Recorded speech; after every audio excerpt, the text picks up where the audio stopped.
Welcome to Nachtmeier Witness. Some nights feel wrong before anything happens. The air feels heavy, the room feels colder, and somewhere in the dark, you get the strange feeling that you are being watched. Tonight, you will hear stories from people who became witnesses to things they never expected to see. Some saw someone standing in the shadows. Some heard voices with no one nearby. Others found themselves in places that did not feel real at all. Before we begin, leave a comment and tell me where you are listening from tonight. And if you enjoy true scary stories with a slow, dark atmosphere, subscribe to Nachtmeier Witness. Get comfortable. The night has already begun.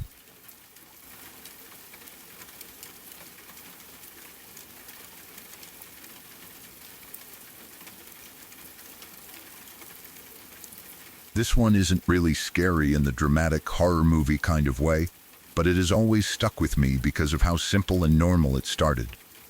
It wasn't late at night during a storm. There weren't any strange noises or flickering lights. It was just an ordinary evening at home, the kind of night you don't think twice about. My sister and I were standing in the bathroom, brushing our teeth and getting ready for bed. The hallway light was on, and everything felt completely normal. We were talking about random things, probably arguing about something small like sisters do, and just going through the usual routine before sleep. The bathroom door was open, and from where we stood, you could see straight down the hallway. At the very end of the hall was my dad's bedroom. It was the only room at that end, so if someone walked past the bathroom heading down the hall, they were almost always going to his room. Out of the corner of my eye, I saw movement. It was quick and natural, just a dark shape passing by the bathroom doorway and heading toward the end of the hall. I didn't turn my head fully because I didn't feel the need to.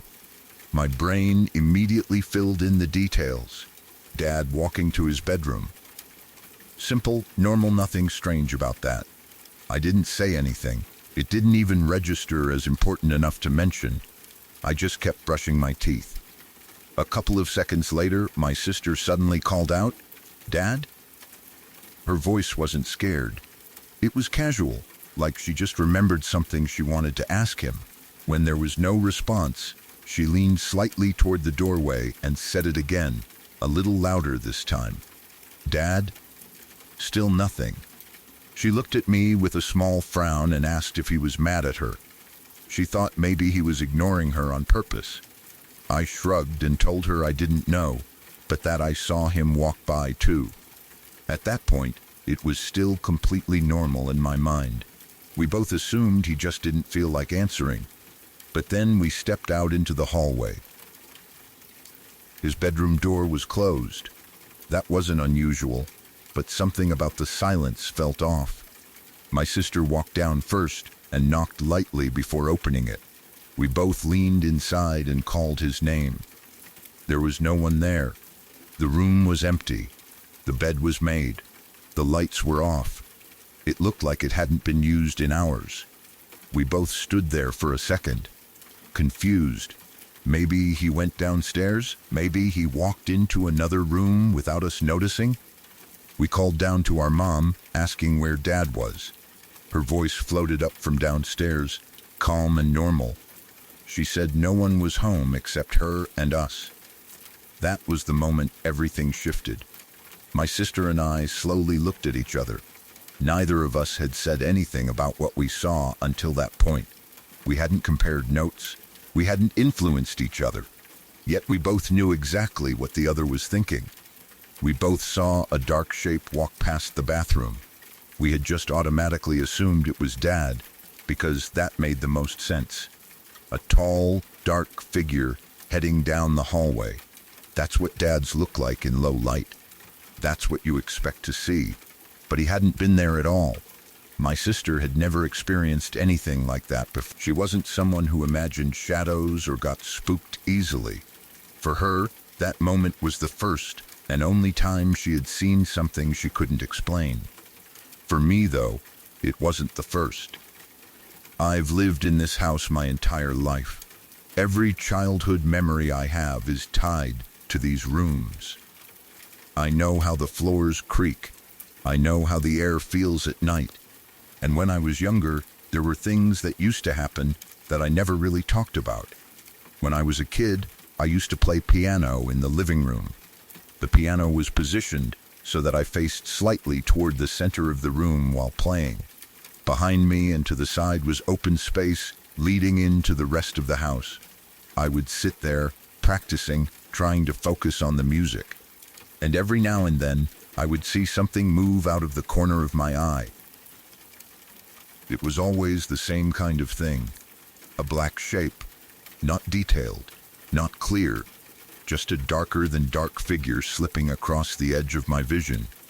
Every time I turned my head, it was gone. At first, I thought it was just my imagination.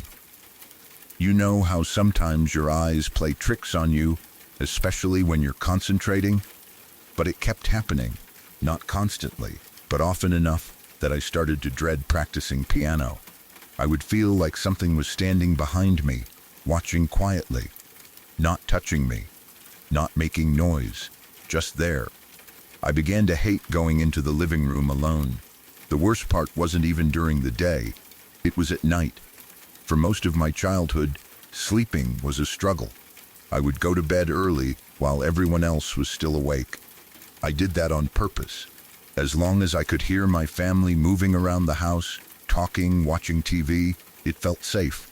The house felt alive and normal. But sometime around midnight or 1 in the morning, I would wake up.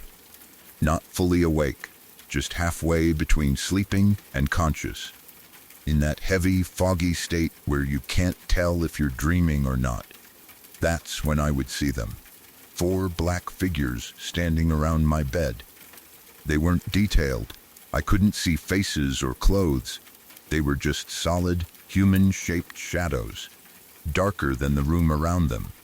They would stand close, surrounding my bed on all sides, and they would shake it. It wasn't violent enough to throw me off the mattress, but it was enough to feel the movement clearly. The frame would tremble under, the blankets would shift slightly. I would freeze, unable to scream. I never saw their faces because there were no faces to see, just dark forms, tall, silent. I don't know how long it would last each time. It felt like forever. Eventually, I would force myself to move, to fully wake up. I would sit up and flip on the light as fast as I could. The room would be empty, every single time. After a while, I developed a routine. I would wake up around midnight, turn on my bedside lamp, and read. I would read for hours, sometimes until 6 in the morning when my mom woke up. The sound of her footsteps and the start of her day made everything feel normal again. Only then would I finally allow myself to sleep. Looking back, I don't know how I functioned on so little rest. I was exhausted most of the time, but the idea of falling back asleep in the dark felt worse. The strange thing is, those figures never hurt me. They never spoke. They never did anything beyond standing there and shaking the bed.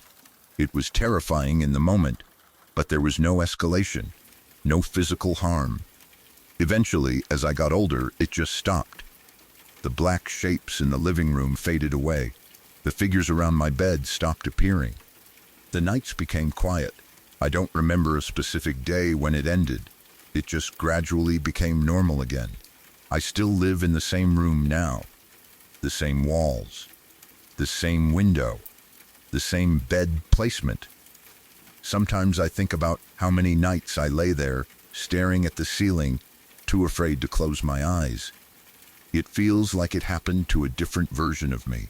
The hallway incident with my sister was the only time in years that something similar happened again. What makes it unsettling isn't the idea of a ghost or something supernatural. It's how normal it looked. A simple dark figure walking down the hall. So ordinary that we both instantly assumed it was Dad. If my sister hadn't called out his name, I probably would have gone to bed without thinking twice about it. it would have just been another memory of him heading to his room. Instead, we were left standing in an empty doorway, staring at a room that hadn't been entered at all. Even now, I don't feel afraid in this house. I don't see the black figures anymore. I sleep through the night without waking up in panic.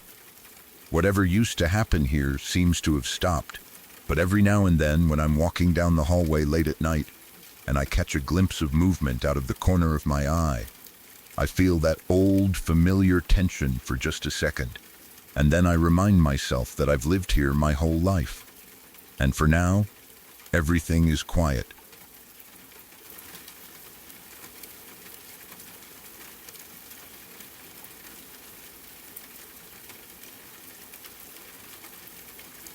When I was very young, in the early 1990s, my parents decided to move us out of San Jose. Back then, San Jose wasn't the massive tech city people know today. It still had a small-town agricultural feel to it, but it was growing fast. With that growth came more traffic, more people, and more crime. My parents did what they thought was best for their kids. They packed everything up and moved us somewhere quieter. We ended up in Selma, California in Kings County. Compared to San Jose, it felt slower, smaller, and more rural. The kind of place where everybody seemed to know everybody else. The house we moved into was unlike anything I had seen before. It was a two-story Victorian-style house, tall and narrow with sharp roof angles and decorative trim. To a little kid, it looked like something out of a movie. The local kids didn't help. They immediately nicknamed it the Addams Family House. They would point at it when we walked by and say things like, "You live in that haunted house?" Or "Your family bought that haunted mansion." They said it jokingly most of the time, but there was always a tone underneath it that made you wonder if they actually believed it. At first, nothing seemed unusual. We had been there for several months before anything strange happened. Life was settling into a routine. School, chores, family dinners. The house creaked like old houses do, but we ignored it. My mother collected antique hat pins. For anyone who doesn't know, back in the late 1800s and early 1900s, women wore small decorative hats as fashion accessories. They would secure them to their hair with long, thin hat pins. My mom loved old-fashioned things, and she had a small collection displayed carefully. One day, several of her hat pins went missing. She was frustrated but assumed she had misplaced them. My dad helped her search. They looked through drawers, under furniture, inside cabinets. Eventually, my dad found them. They were inside the furnace duct. In the living room there was this massive floor vent, at least massive from my kindergarten perspective. It led down into the basement, where the large furnace sat. My dad actually crawled down into the duct and pulled the missing hat pins out. And somehow, I got blamed for it. I remember being confused and upset because I hadn't touched them. I didn't even care about hat pins. I didn't understand how they got in there, but I knew I hadn't put them there. Still, I was a kid, and adults assumed kids do strange things. I let it go, but something about it felt off. Around town, people kept making comments about our house. It wasn't just kids teasing. Adults would stop us when we were out shopping or walking and say things like, "You bought that haunted house?" Or "You're brave, living there." They said it casually, like local folklore everyone already knew. Then my brother was born. I was in school during the day, so I wasn't home when this happened. He was about 2 years old at the time.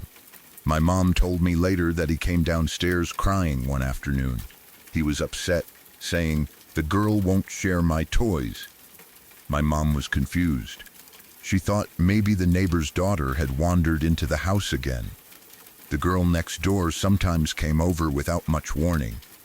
So my mom went upstairs, ready to send her home. There was no one there. My mom asked my brother to describe the girl he was playing with. His description didn't match the neighbor at all. The neighbor was Vietnamese. My brother described a different girl entirely. He talked about her like she was real. like she had been standing right there moments before.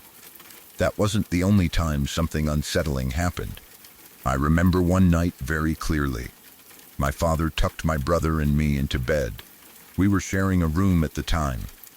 He kissed us goodnight and walked toward the door. Just before stepping out, he froze. I didn't understand it at the time. I just saw him standing there, completely still. His eyes were wide open, staring into the room. He didn't say anything. After a few seconds, he slowly closed the door. Years later, when I was older, he told me what he saw. He said there was a young girl standing between our two beds. She had blonde hair and was wearing a white nightgown. She was glaring at him. He never told us at the time. Maybe he didn't want to scare us. Maybe he was trying to convince himself he had imagined it. Not long after that, we moved out of that house. For a while, nothing happened. We relocated a couple of times, eventually settling in Shafter after a move from Bakersfield. Things felt normal again. Quiet, safe. It wasn't until high school that everything started up again. At that point, my brother and I were still sharing a room. One thing we both noticed was our bedroom door. It would slowly swing open on its own.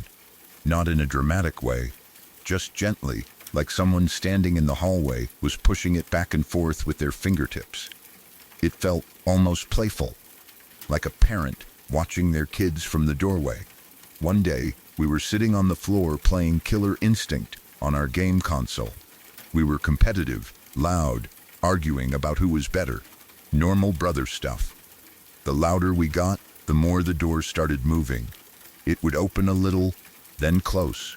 Open a little wider, then close again. We both saw it. It wasn't subtle. At one point, it swung completely open and then slammed shut hard, like someone was trying to get our attention. Our mom ran down the hallway, angry, asking why we were slamming doors. We tried to explain that we hadn't touched it. She didn't believe us. Around the same time, my great-grandmother passed away from stomach cancer. Shortly after her death, I needed a new mattress. For reasons that still seem strange to me, I ended up with the mattress she had died on. For 2 years, almost every night, I would wake up to my bed shaking violently, not a small tremble. It felt like someone had grabbed the frame and was shaking it with force. It would wake me up suddenly, heart racing. I would look around, but nothing would be there. It happened over and over again. In the kitchen, my mom would sometimes hear her grandmother's voice calling her by her childhood nickname while she was cooking dinner. She would turn around expecting someone to be there, but the room would be empty. One summer night, I couldn't sleep. My bedroom door was open because it was hot. My parents' door was closed. Our rooms were right next to each other. On the left was their room. On the right was ours. The bathroom sat between them in the middle of the hallway. I was lying awake when I saw a shadow come out of my parents' room. It walked past my open door and into the bathroom. I froze, completely still. I told myself it was my mom going to use the restroom. I waited for the bathroom light to turn on. It never did. The shadow never came back out. That shadow figure started appearing more often after I began experimenting with magic in the house. Looking back, I don't know if that's connected or just coincidence, but the timing always stuck with me. Later, my parents added 2 rooms to the house. They built a bigger living room and a new bedroom for themselves, so my brother and I wouldn't have to share anymore. I ended up with their old room. One afternoon, I was sitting on my futon, playing with my dog, just messing around like people do with their pets. Suddenly, I felt a force push me onto my side. Not like I lost balance. It felt deliberate, like something had physically moved me. There were also nights when I would lie in bed and hear a woman screaming directly into my left ear. It wasn't distant. It wasn't faint. It was right there, as if someone's mouth was inches from my head. Then, as strangely as it had all started, the activity stopped. Years later, I was deployed to Kosovo. One night I had time off. The night before, my roommate and I had watched Paranormal Activity for fun. We were joking about ghosts and supernatural stuff. Out of boredom and curiosity, I decided to try something. I put on my headphones and opened a recording program on my laptop called Audacity. I hit record and said clearly, "My name is Specialist A. Vanderpool. Is there anyone in this room with me tonight?" I waited about 30 seconds in silence. Then I said, "I would really love to get in contact with you." I waited another 30 seconds and stopped the recording. When I played it back, I heard my voice. Then there was a long stretch of white noise. Then I heard my voice again finishing the sentence, "Would love to get in contact with you." Right after that, I heard a whisper. It was a man's voice. It had a Slavic accent. It said, "We love that you're trying to get in contact with us." I replayed it over and over. It was clear, distinct. It wasn't my voice. It wasn't my roommate. After everything that had happened in my childhood, I didn't know whether to feel afraid or strangely validated. Whatever followed us from house to house, whatever stood between our beds or shook the mattress or whispered in the dark, it never fully explained itself. But it always seemed to be listening.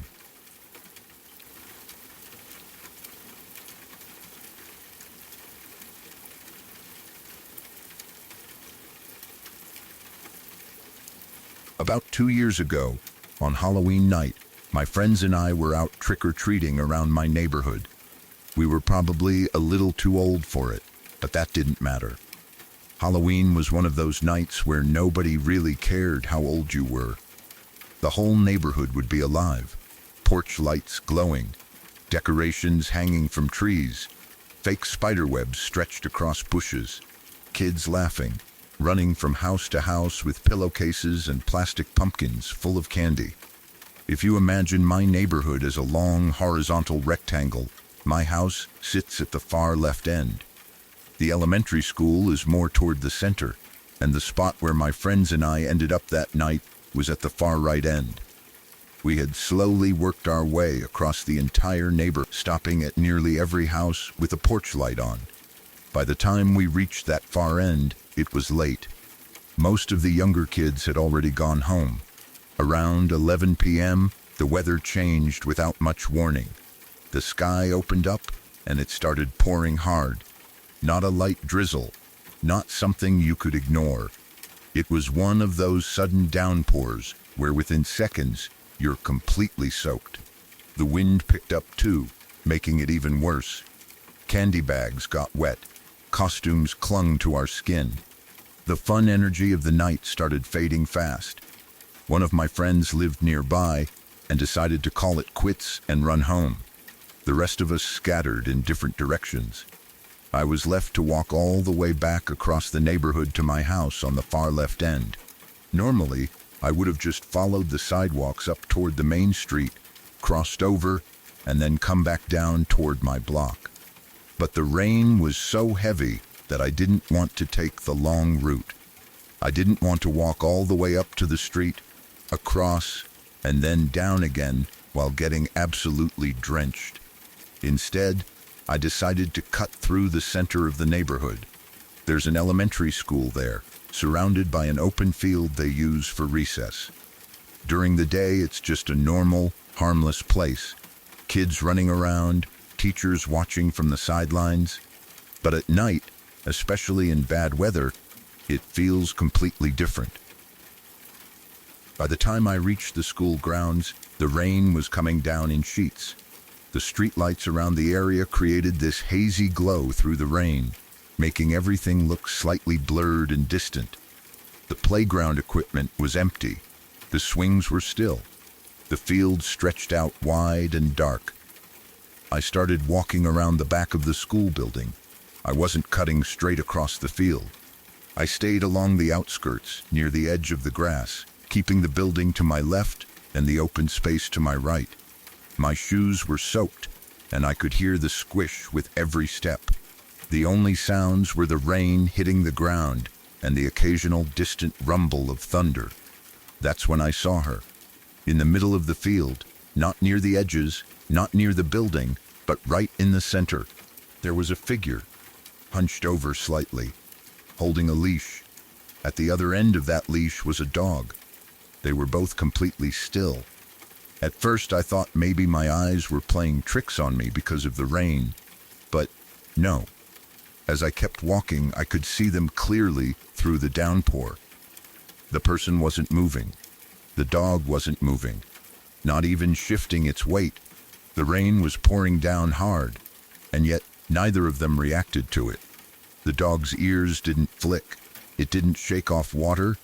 It didn't sniff the ground. It just stood there, like a statue. My stomach tightened instantly. Why would someone be standing in the middle of a wide, empty school field at 11 p.m. on Halloween night, in the middle of a heavy storm? There were no houses directly bordering that part of the school. It wasn't like she had just stepped out her back door to let the dog relieve itself. There was no quick, convenient exit. She was just there. I slowed my pace without meaning to. My brain started running through explanations. Maybe she was waiting for someone. Maybe she had lost something in the field. Maybe she was just out walking her dog and got caught in the rain. But none of it made sense. No normal person would just stand still in a downpour like that. She was facing away from me at first, slightly hunched, as if looking down at the ground. The dog was beside her, leash hanging loosely between them. I tried to convince myself not to panic. I told myself to just keep walking. As soon as I reached the other side of the school building, she would be out of sight. I didn't have to interact with her. I didn't have to go anywhere near the middle of the field. I stayed quiet as I moved. The rain covered the sound of my footsteps. I kept my head slightly lowered, pretending not to notice her, but my eyes kept flicking back in her direction. She hadn't moved at all. The distance between us slowly closed as I walked along the edge. Even though I wasn't heading toward her directly, I was still close enough that if she turned, she would easily see me. And then it happened. Without warning, she moved. It wasn't a slow, curious turn. It wasn't someone gradually noticing movement. It was abrupt and sharp. 1 second she was facing away, and the next she had snapped around and was staring directly at me. Her head turned so quickly that it made my chest tighten. The motion felt unnatural in its suddenness. Even through the rain and distance, I could feel her gaze lock onto me. She didn't wave. She didn't say anything. She didn't call out. She just stared. The dog didn't bark. It didn't react either. It just stood there beside her, leash still slack. My heart started pounding in my ears. That feeling of being watched, truly watched, hit me hard. I felt exposed standing on that edge of the field. The rain felt colder. The field felt larger and emptier than it had a second before. As soon as I reached the corner of the school building where I could turn away from the field, I didn't hesitate. I didn't look back again. The second I rounded that corner, I broke into a full sprint. I ran like I've never run before. My shoes slipped slightly on the wet pavement, but I didn't slow down. I didn't care about puddles or getting soaked anymore. My only thought was putting as much distance between me and that field as possible. I kept expecting to hear footsteps behind me, or a dog barking, or someone shouting. But there was nothing. Just the rain. I didn't stop running until I reached my street. Even then, I jogged the last stretch to my house and practically threw myself through the front door. Inside, everything was warm and normal. The lights were on. The TV was playing in the living room. My parents looked up at me like I was crazy for being that out of breath. I tried to explain what I saw, but as I said it out loud, it started to sound less dramatic. Just a woman with a dog in the rain. But the feeling I had in that moment was anything but normal. It wasn't just that she was there. It was the way she stood perfectly still in the center of that field. The way the dog didn't move. The way she snapped around the instant I was about to pass out of view. And most of all, the way she stared at me without breaking eye contact. I never went through that field at night again. During the day, it looks completely harmless. Kids running around, parents picking them up from school, dogs playing on the grass. But every time I drive past it now, I can't help but picture that figure standing in the center, hunched over, leash in hand, waiting in the rain. And sometimes I wonder what would have happened if I hadn't run.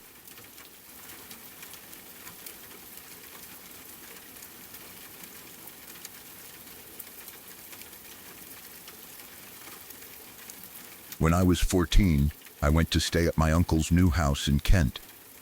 He's a doctor, very logical, very grounded, the kind of person who doesn't jump to strange conclusions. He and his family had just moved into an old farmhouse that had been renovated. From the outside, it still looked historic, with thick stone walls and large windows, but inside it had been updated. It was beautiful. Huge rooms, high ceilings, polished wooden floors. It felt grand and impressive during the day, but at night, it felt different. The upstairs layout was simple, but unsettling. There was one long hallway that stretched from one end of the house to the other. My bedroom was at the very end of that hallway. The corridor itself wasn't decorated much, just plain walls, a few framed pictures, and soft lamps spaced far apart. During the day, sunlight poured in from the large window at the far end. At night, though, that window turned into a dark mirror. I remember the first night walking up those stairs toward that hallway. The lights were dim. The house had gone quiet. The hallway felt too long, like it stretched further than it had that strange, heavy atmosphere you sometimes get in places that are old. Not necessarily evil, just watching. I couldn't explain why I hated standing there. Nothing had happened yet. There were no noises, no shadows darting around, but I never felt comfortable lingering in that hallway. I would walk through it quickly and avoid looking down toward the far. It had a foreboding quality that reminded me of something out of a horror film, the kind where you know something is waiting at the other end. My bedroom door made things worse. It was old, original to the house, and the latch didn't work properly. It wouldn't close fully. It always sat slightly ajar unless you physically wedged something behind it. At night, when everything was silent, I would wake up to the faint creaking sound of the door slowly opening. The first time it happened, I told myself it was just the house settling. Old farmhouses shift with temperature changes. Wood expands and contracts. Doors move. That's normal. But it kept happening. Every time I would finally gather the courage to look toward the doorway, there would be nothing there. Just darkness and the empty hallway beyond. Eventually, I started wedging my bag against the door before going to sleep, just so I wouldn't have to deal with the slow, creeping sound of it opening again. Then there was the dream. At least I hope it was a dream. One night, I had this incredibly vivid sensation of hands reaching under the covers and grabbing my feet. Not lightly. Firmly, I remember jerking awake, heart pounding, tangled in the sheets. My feet were free. Nothing was there. I told myself it had to be a nightmare brought on by nerves about staying in an unfamiliar house. That same night, I woke up needing to use the bathroom. Unfortunately, the toilet was directly opposite my bedroom door, which meant I had to step into that hallway. I remember standing in the doorway for a moment, bracing myself. The hallway was dimly lit by a faint glow from the far window. Moonlight spilled through it, stretching pale across the wooden floorboards. I forced myself to look down toward the window at the end of the hall. There was nothing there, just the window, black glass reflecting the inside of the house. I quickly crossed into the bathroom, shut the door, and tried to relax. Everything felt normal inside that small space. Tiles, sink, toilet, ordinary things. But as I finished and reached for the bathroom door handle to step back into the hallway, something changed. A feeling hit me, sudden and overwhelming. Dread, not mild discomfort. not imagination. It was like a heavy weight dropped into my stomach. My body didn't want to open that door. I suddenly couldn't bring myself to look toward the far end of the hallway. I told myself I was being ridiculous. I opened the door anyway. The hallway looked exactly the same as before. Still, quiet, moonlight at the far end. But I couldn't look toward the window. I physically couldn't force my eyes in that direction. My body felt like it knew something my mind didn't. I ran. I dashed back into my room and shoved the door shut behind me. I wedged my bag against it again and lay in bed, staring at the ceiling until I eventually fell asleep. At the time, I didn't understand why that hallway bothered me so much. I didn't tell anyone. I didn't want to sound silly. About 6 months later, we went back to the house for my cousin's christening. The whole family was there. The house looked the same. Warm, bright, full of conversation and laughter. But something caught my attention. There was a priest there, not just attending the christening. He had been invited to bless the house. I thought that was strange. My uncle isn't overly religious. I asked my mum quietly why a priest was walking around the farmhouse, sprinkling holy water in the corners. She hesitated for a second before answering. Apparently, when my uncle first moved in, something had happened. One night, not long after they'd settled into the house, he woke up and went to use the toilet, just like I had. On his way back to his bedroom, he stepped into the hallway and found it filled with dense smoke. At first, he thought the house was on fire. He's a practical man, so his immediate reaction was concern. He checked for flames, he listened for alarms. But the smoke detectors hadn't gone off. The smoke hung thick in the air, especially near the far end of the hallway by the large window. When he looked toward the window, he saw a man standing there. The man was illuminated by moonlight. He was smoking a cigar, just standing there calmly, looking out the window as if he belonged there. My uncle froze. Then panic kicked in. He rushed back into his bedroom, woke my aunt, and called the police. When he stepped back out to confront the intruder, the hallway was completely empty. No smoke, no man, nothing. The police found no signs of forced entry, no open windows, no footprints, nothing. My uncle only told my mum and dad. He didn't want to frighten the kids. When I heard this story, I felt something cold run through me. The window, the hallway, the dread I had felt standing in that bathroom doorway. The fact that I couldn't bring myself to look toward the window that night. My uncle isn't the type to make things up. He's educated, calm, rational. If he says he saw something, it's hard to dismiss it as imagination. The priest didn't just bless the house.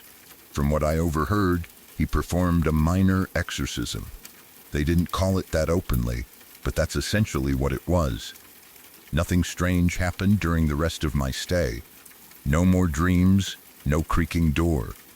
The hallway felt lighter somehow. I've always considered myself a skeptic. I don't jump to supernatural conclusions. I look for logical explanations first. Old houses make noises. Moonlight plays tricks. The mind fills in gaps. But I can't shake that feeling I had in that hallway. And now, years later, I've moved into a new flat. Recently, I found out that someone was murdered there before I moved in. It's probably nothing. Just history, just information. Buildings have pasts.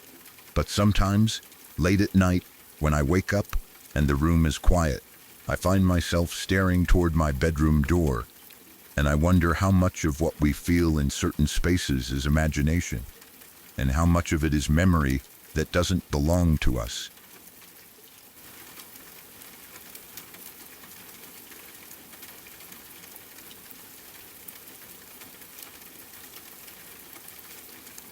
I don't know if this story counts as scary in the way people usually mean when they talk about Halloween stories. There are no ghosts, no haunted houses, no shadows moving in the dark. But this is the kind of story that sits with you. The kind that comes back years later and makes your stomach twist because you finally understand what almost happened. At the time, Nothing technically happened, but that's exactly what makes it so unsettling. When I was about 11 years old, my family took a vacation to the Turks and Caicos. It was the first time I had ever traveled somewhere tropical. Up until then, my idea of a beach was something much colder and less glamorous. But this was different. The water was bright, almost unreal blue during the day. The sand was soft and nearly white. Everything felt warm and endless. I remember feeling proud just to be there, like I had somehow leveled up in life by stepping onto that island. That time of year, there was a bioluminescent algae bloom in the water.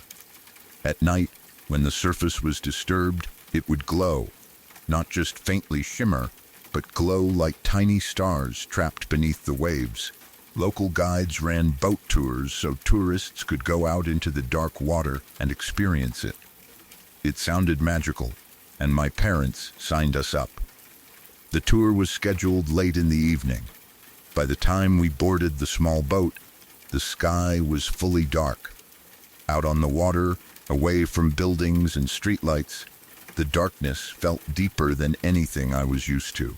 The boat rocked gently as the guide explained how the algae worked. When we dipped our hands into the water, it lit up. Trails of light followed every movement. It felt surreal, like something out of a movie. Eventually, the tour ended. The boat docked back at the marina around 11:00 p.m. The air was still warm, but everything around us was shadowed. Not city dark with glowing windows and passing headlights. Island dark. Fewer lights. Fewer people. More quiet. Our group started walking back toward the parking lot where the buses were supposed to be waiting. There were other tourists around us, families chatting softly, kids yawning, adults checking phones. It should have felt safe. But I was 11, and at 11, sometimes your brain works in strange ways. I remember feeling competitive for no real reason. I wanted to be first. First to the bus. First to grab a good seat. First to tell my parents I had found it. So I ran ahead. I didn't tell my mom or dad I was going. I didn't look back. I just jogged down the dim path toward the lot, feeling proud of myself for getting ahead of the crowd. When I reached the parking lot, I stopped. It was completely dark. No buses, no headlights, no dome lights, no overhead lamps shining down. Just empty pavement and shadows stretching out into nothing. The excitement drained out of me immediately. The quiet felt different out there. It didn't feel like the end of a cheerful tour anymore. It felt isolated. Exposed, I remember a flicker of unease in my chest. I hadn't expected it to be that empty. So I turned around to head back toward the dock and rejoin the group. That's when a dark figure stepped toward me and grabbed my arm. The grip wasn't violent, but it wasn't gentle either. It was firm, confident, tight enough that I knew it was intentional. "Where are you going?" he asked. It was a man's voice, calm, not angry, not rushed, just direct. I was confused. I didn't immediately feel danger, because at 11, your brain doesn't automatically connect those dots. I just felt startled. "I'm waiting for the bus," I said. "Which bus were you on?" he asked. I froze for a second. I hadn't paid attention to the bus number. I hadn't looked at the company name. I was a kid. Those details didn't matter to me. "I can't remember," I told him. "You were on my bus, weren't you?" Looking back now, that sentence feels like a red flag the size of the ocean. But at the time, it just confused me. I didn't think to question why a bus driver wouldn't know which kids were assigned to him. He began pulling me gently, guiding me toward a van parked off to the side of the lot. Not where the other buses usually parked, off to the side. Everything felt strangely slow. I remember the sound of my sandals scraping lightly against the pavement as I walked. I remember thinking maybe I had made a mistake. Maybe he was the driver, and I just hadn't noticed earlier. And then, suddenly, everything changed. The parking lot lights flicked on. At the same moment, The rest of the tour group rounded the corner from the dock. Their voices carried across the pavement. Laughter, footsteps, the sound of many people approaching at once. The man let go of my arm immediately. Not gradually, not casually. Immediately, he stepped back like he had touched something hot. For the first time, under the bright lights, I got a clear look at him. He looked disheveled, around 50 years old, scraggly gray beard, messy hair, worn clothes. His expression looked startled, almost annoyed that the darkness had been interrupted. He didn't say another word to me. I didn't say anything to him either. I just turned and walked straight back toward my parents. I could feel my heart beating faster, but I still didn't fully understand what had almost happened. My brain hadn't caught up yet. As I reached my family, I saw the man trying to walk away casually, blending into the shadows like nothing had occurred. My dad looked at me and asked, "What did that guy want from you?" And I answered honestly, "I don't know." Because I didn't. We got on our actual bus. We drove back to where we were staying. The vacation continued. We swam the next day. We ate at restaurants. We laughed. The moment faded into the background of the trip. It wasn't until years later that it came back with sharp clarity. I started replaying the details in my mind. Why didn't he know which kids were on his bus? Why did he ask me if I was on his bus instead of telling me which one I was supposed to board? Why was he pulling me toward a van parked away from the others? Why did he release me instantly the moment lights and adults appeared? The answers feel painfully obvious now. I wasn't on his bus, and he knew that. The timing of those parking lot lights coming on and the group turning the corner saved me. If they had been delayed even another minute, I don't know how far he would have led me. I don't know what would have happened once we reached that van. That's the part that chills me.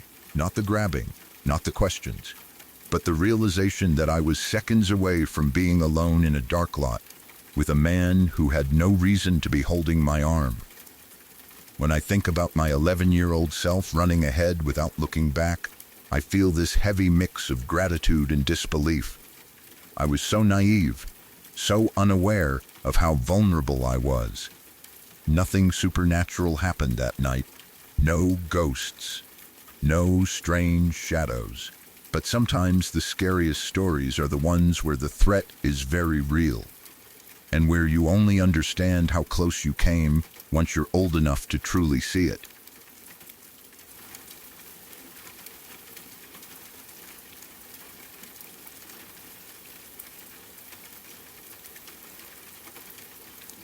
This happened when I was working as a carpet cleaner, and even now, years later, it's the one experience I can't talk about without feeling that same tightness in my chest I felt that day. At the time, I was doing residential jobs with a coworker named Jason. A lot of our customers were people who had just bought houses. It was common for someone to call us right after close, even if the carpets didn't look terrible. They wanted them steam cleaned before moving furniture in. It was part of starting fresh. Clean carpets, clean air, clean beginning. That particular afternoon, Jason and I were finishing our last job of the day. The house was an old farmhouse out in Fowlerville, Michigan. When I say it was out in the middle of nowhere, I mean you drove past open fields and scattered barns for miles before you even saw it. It sat back from the road, surrounded by farmland, with a few tall, aging trees leaning slightly from years of wind. The house itself wasn't falling apart, but it was old.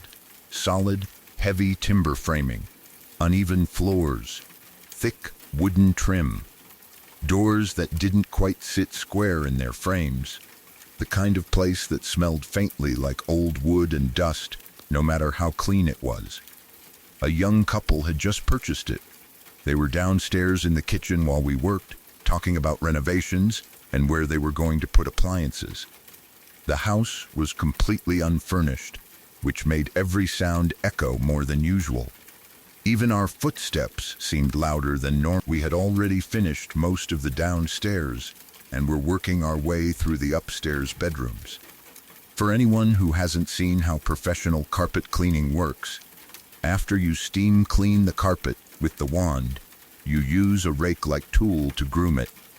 It erases the wand marks and footprints and leaves clean, uniform lines so the carpet dries evenly. I was in one of the second-story bedrooms.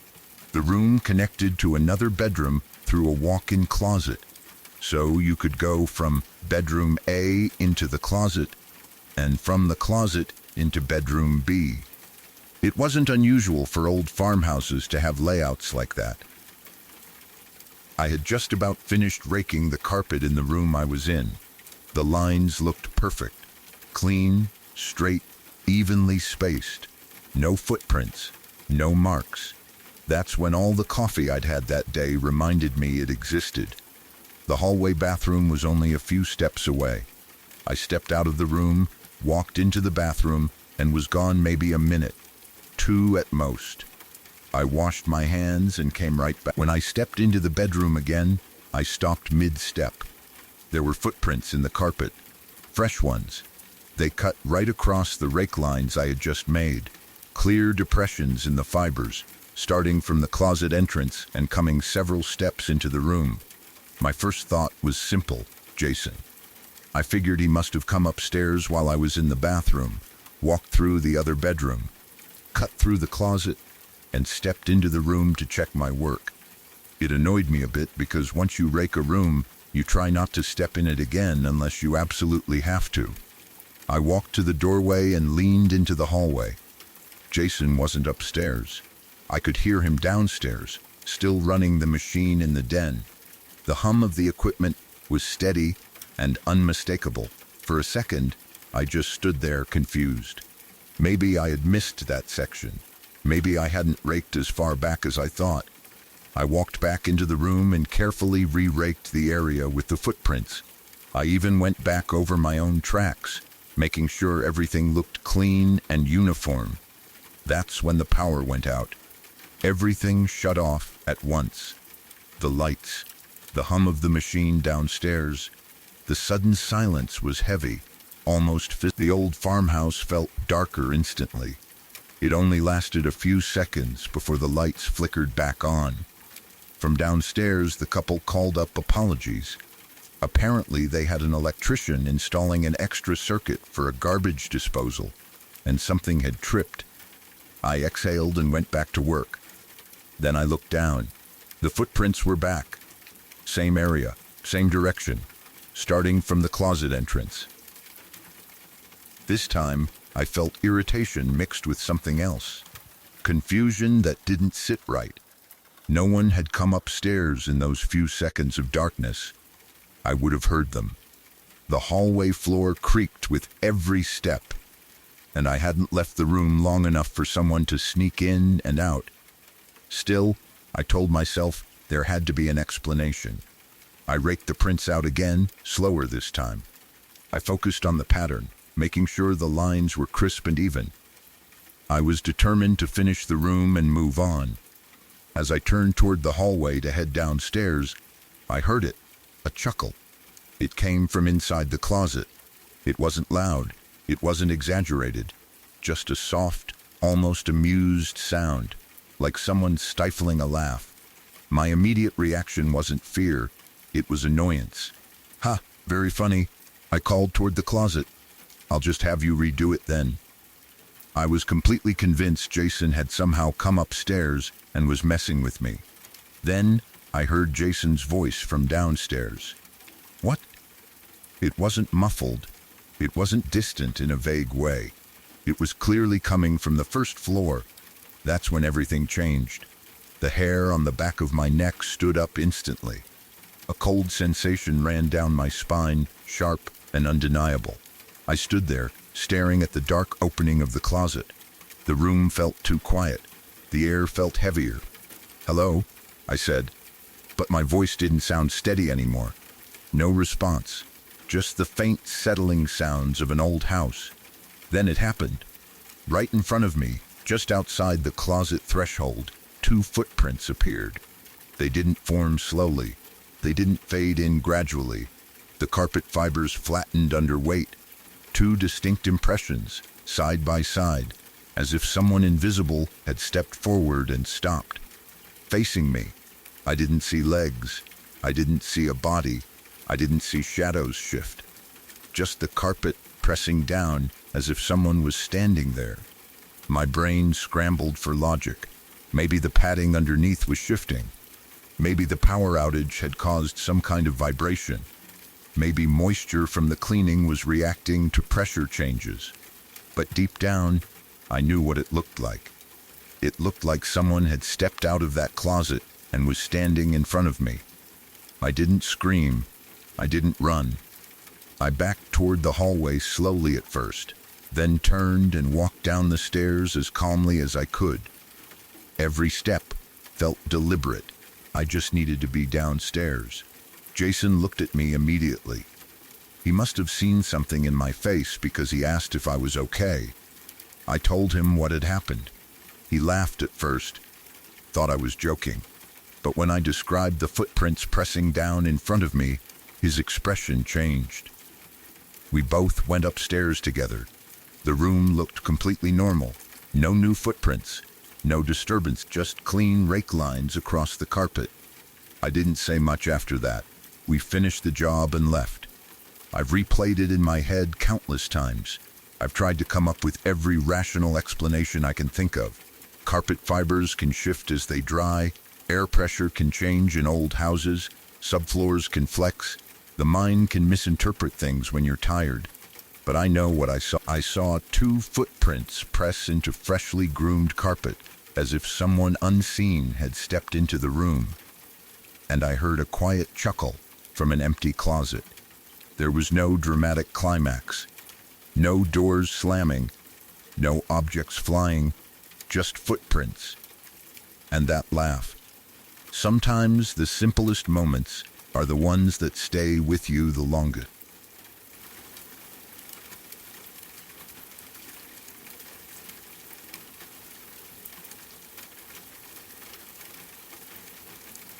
Before the next witness tells their story, take a moment to subscribe to Nachtmeyer Witness. This channel is for the late hours, when sleep is close, but the mind is still awake enough to notice every sound in the room. New true stories arrive here for anyone drawn to strange encounters, uneasy memories, and nights that never felt normal again.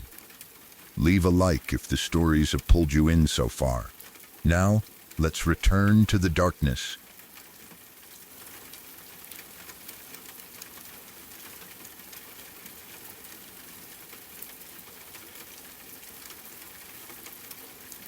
One weekend when I was a teenager, my parents went out of town and left my older brother and me alone at the house with our dog.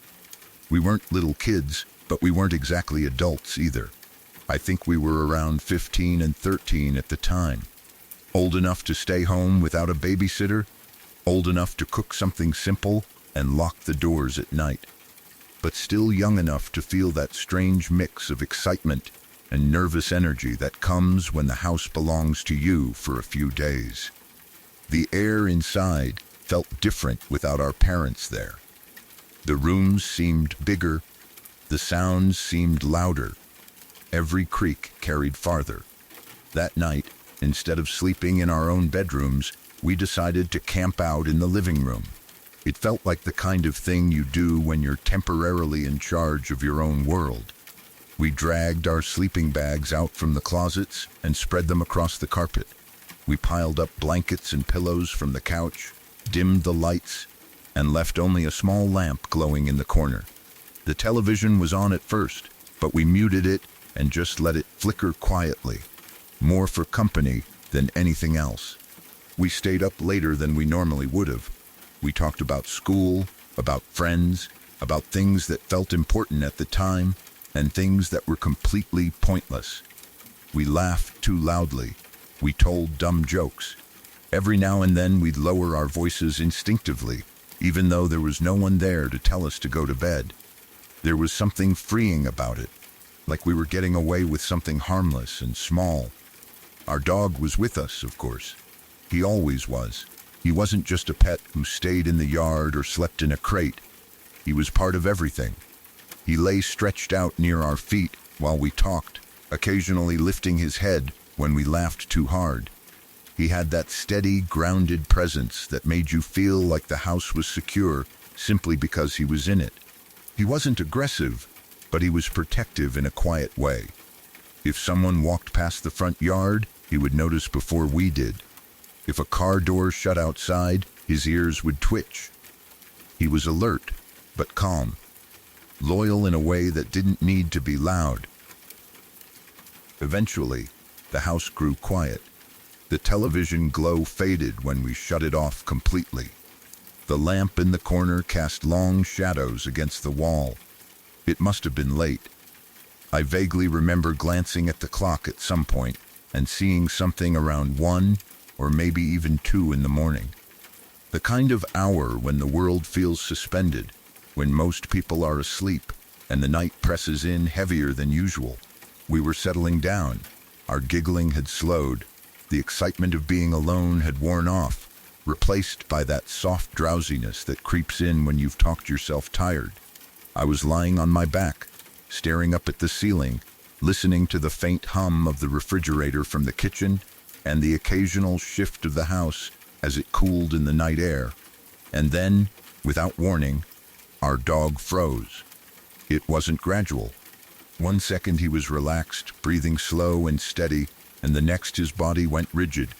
His head lifted sharply. His ears stood straight up. He stared at the wall across the room as if something had just stepped into view. Then he growled. It wasn't a small warning sound. It wasn't the kind of casual rumble he made when someone knocked at the door. This came from deep inside him. It rolled out of his chest like distant thunder, low and powerful, and filled with something that made my skin tighten instantly. It was the kind of sound that doesn't leave room for doubt. It was serious. My brother and I snapped upright at the exact same time. We looked at each other without speaking, both of us wide awake now. The laughter was gone. The comfort of the room was gone.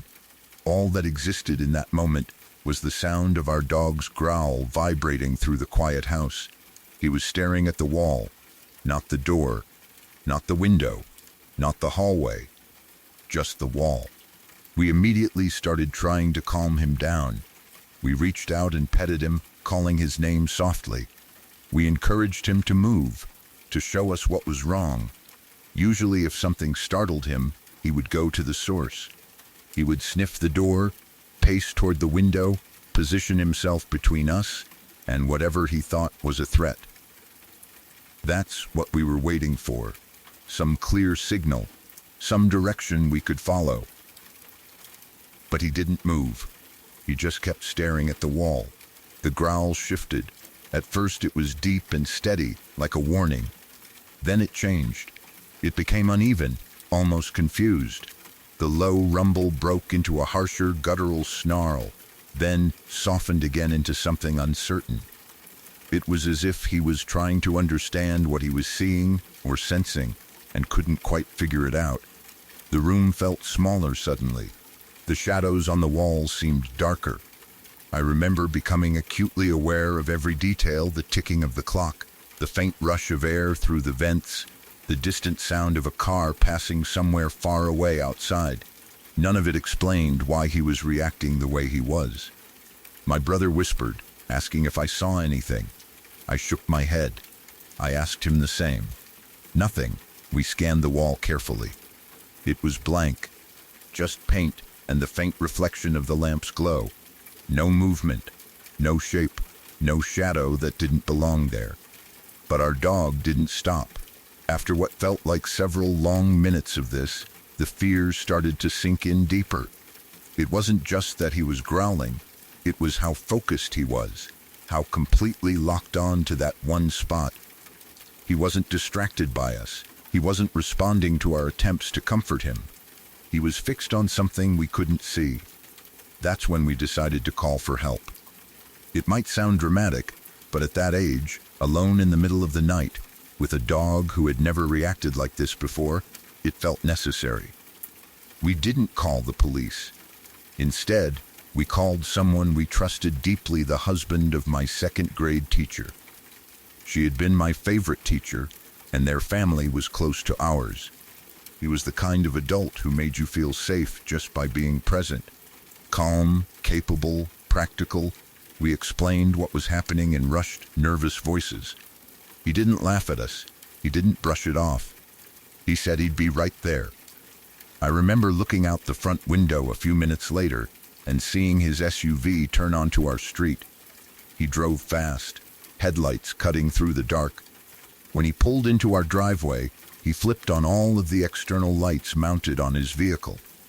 The backyard and carport were suddenly flooded with bright white light, washing away the shadows that had felt so heavy just moments before. He came inside quickly and checked on us first. He asked if we were hurt, if we had heard anything besides the growling, if any doors or windows had been opened. Our dog had quieted slightly by then, but he was still tense, still alert. The man moved through the house carefully. He checked every room, every closet, every corner. He stepped outside and walked around the perimeter of the house, scanning the yard, shining a flashlight along the fence line and near the carport. He looked for footprints in the dirt. He examined the doors and windows for signs of tampering. There was nothing. No broken locks, no open windows, no disturbed dirt, no one hiding in the yard, no unusual sounds, just the stillness of a quiet neighborhood in the early hours of the morning. After a while, he came back inside and sat with us. He told us everything looked fine. He reassured us that sometimes dogs pick up on small things we don't notice. Animals outside, subtle noises, changes in scent carried through the air. He spoke calmly, confidently, the way adults do when they want to steady children who are scared. Eventually, our dog stopped growling altogether. His body relaxed. The tension drained out of him as suddenly as it had appeared. He circled once on the carpet and then curled himself into a tight, warm ball in the middle of our sleeping bags. The man stayed a little longer, just to be sure we were okay. Then he left, the SUV lights fading as he drove away. The house returned to darkness. But it didn't feel the same as it had earlier in the night. It felt heavier, like something had brushed against the edge of our world and then stepped back out again. We lay down around our dog, pulling our sleeping bags closer to him. His warmth was comforting. His steady breathing was grounding. I remember pressing my hand lightly against his back, just to feel the rise and fall, just to remind myself that he was calm now. If he was calm, then we were safe. I never found out what he sensed that night. There was no explanation, no follow-up incident, no sign of a break-in, nothing missing. Nothing moved. But I know this, he was not pretending. He was not reacting to nothing. He was deeply, genuinely disturbed by something. Whether it was a faint sound in the walls, an animal outside, or something beyond our understanding, I'll never know. What I do know is that from that night on, I trusted him in a way that went beyond simple affection. Whenever I woke up in the middle of the night, with that strange, oppressive feeling, the one where the darkness feels thick and your imagination starts to turn against you, I would go get him. I didn't care how old I was. I didn't care if it seemed silly. I would call him into my room and let him sleep beside my bed or curl up near my feet. If he was relaxed, then I could relax. He became my anchor in those moments, my reassurance that whatever my mind was building out of shadows wasn't real, or if something was real, he would know before I did. Until the day he died, he remained that steady presence, that quiet guardian. And even now, years later, I sometimes think back to that night in the living room, to the deep, thunderous growl that seemed to come from the bottom of his soul, to the way he stared at that empty wall as if something stood there. I don't know what it was, but I know that when I was scared, he stood guard. He was more than a dog. He was my best friend, and I still miss him.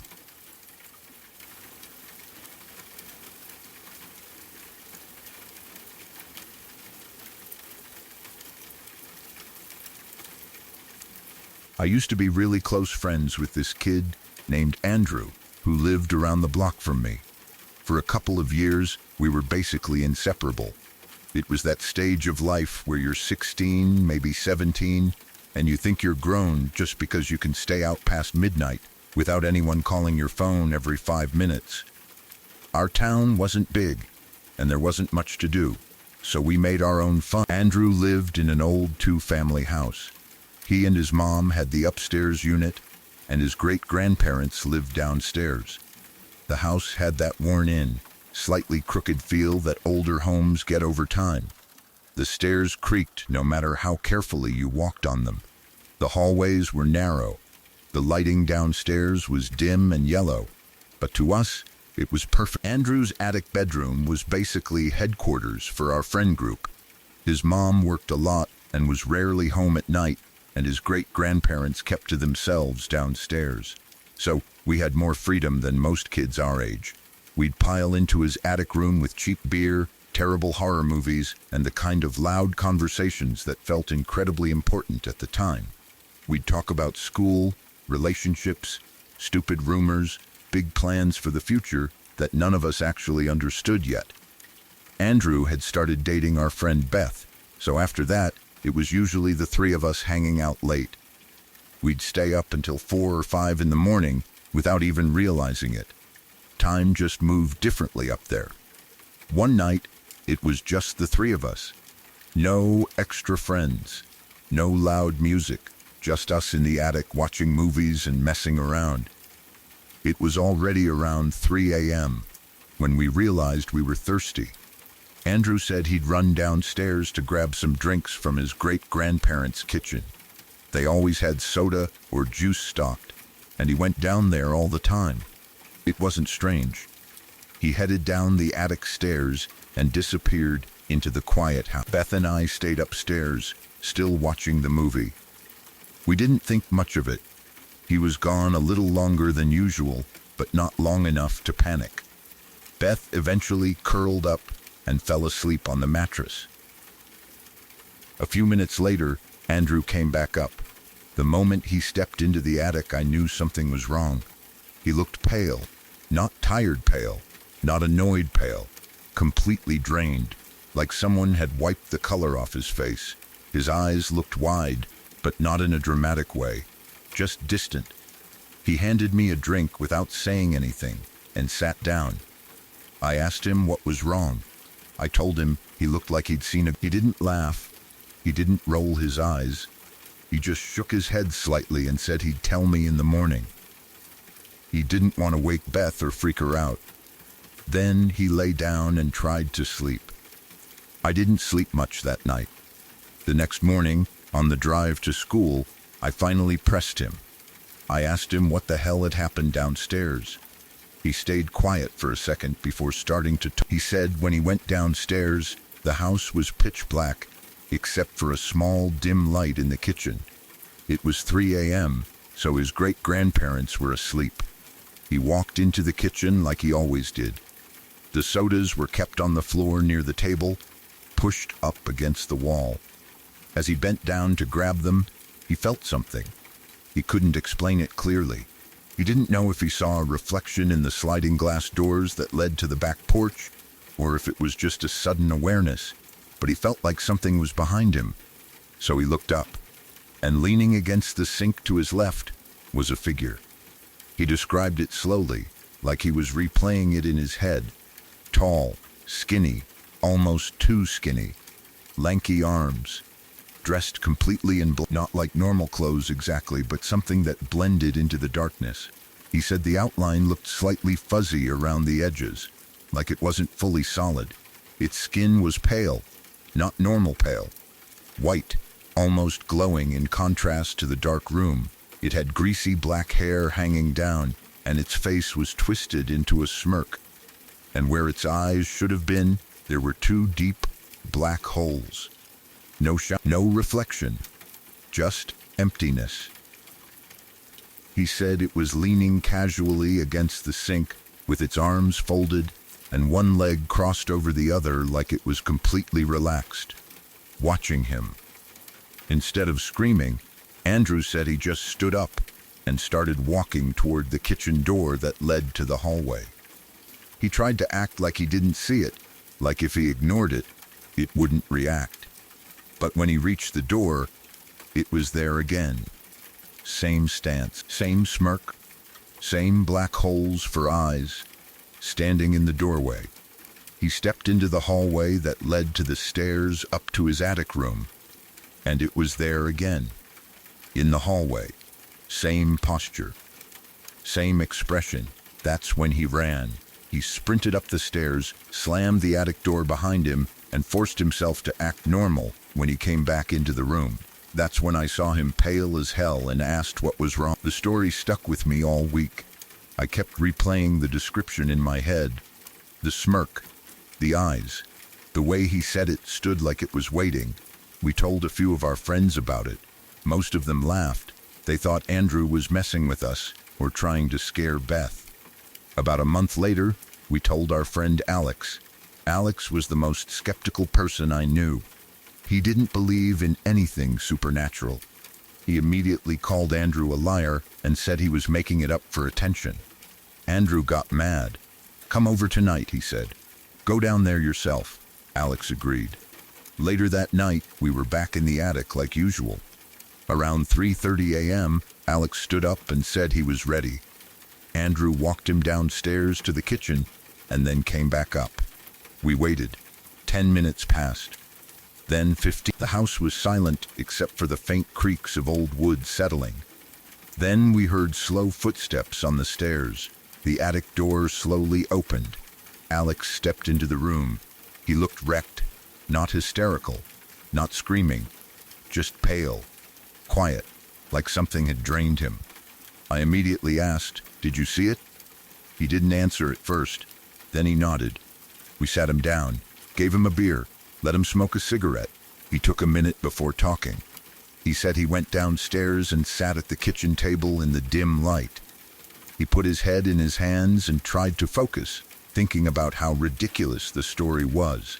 And just to be clear, we had never described the figure in detail to him. We hadn't told him about the greasy hair, or the smirk, or the black holes for eyes. He said after a few minutes, he felt that same sensation, like someone watching him. He looked up, and it was leaning against the sink. He described it exactly the same way Andrew had. Tall, skinny, all black, pale face, greasy black hair, smirking, 2 empty black holes where its eyes should have been. He said he stood up so fast his chair scraped loudly against the floor. His heart was pounding. He didn't know what else to say, so the only word that came out was, "Hi." According to him, it didn't move. It just kept smirking, standing there, watching. He didn't stay long after that. To this day, I don't know what to make of it. I'm not someone who immediately jumps to ghosts or demons, but 2 different people, at different times, describing the exact same figure in the exact same room. Without comparing details beforehand, that part is hard to dismiss. I haven't been back in that kitchen at 3 a.m. since, and sometimes, late at night, when a room feels just a little too quiet, I still picture it, leaning against the sink, arms folded, waiting.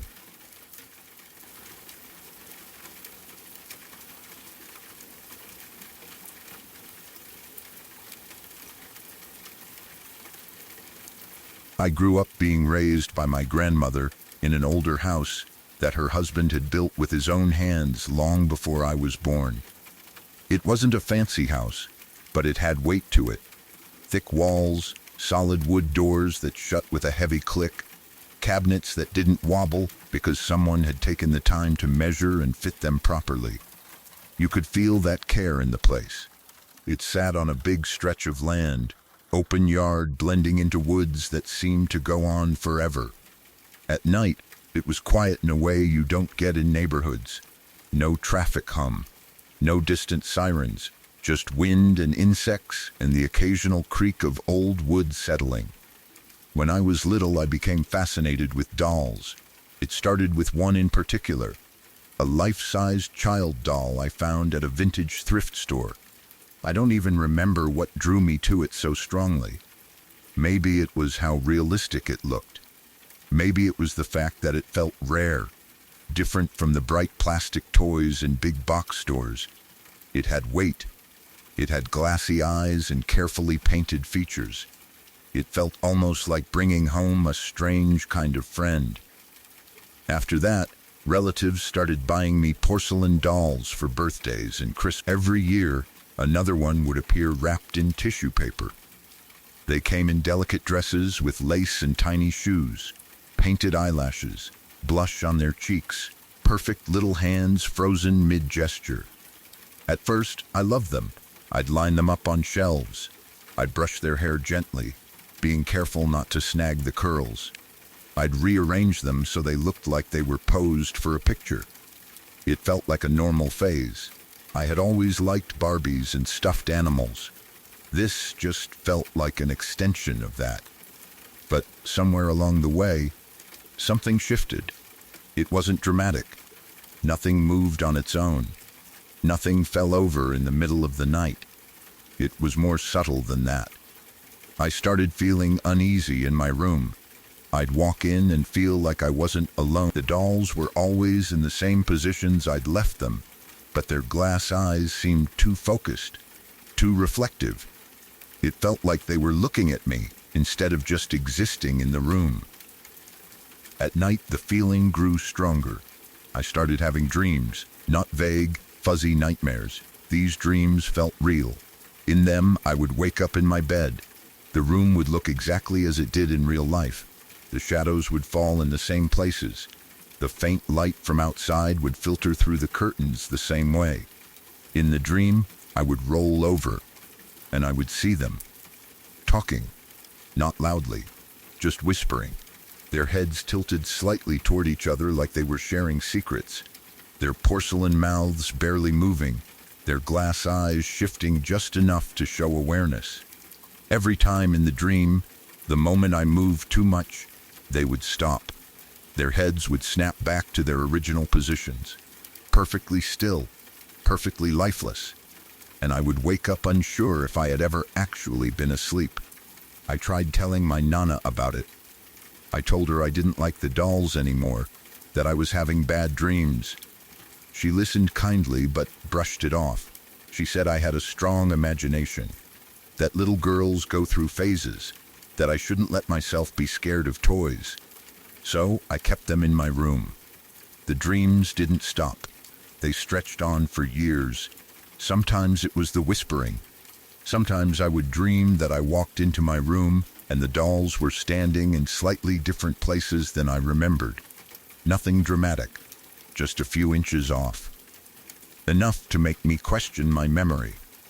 I eventually asked my Nana to tell her sister to stop buying me porcelain dolls.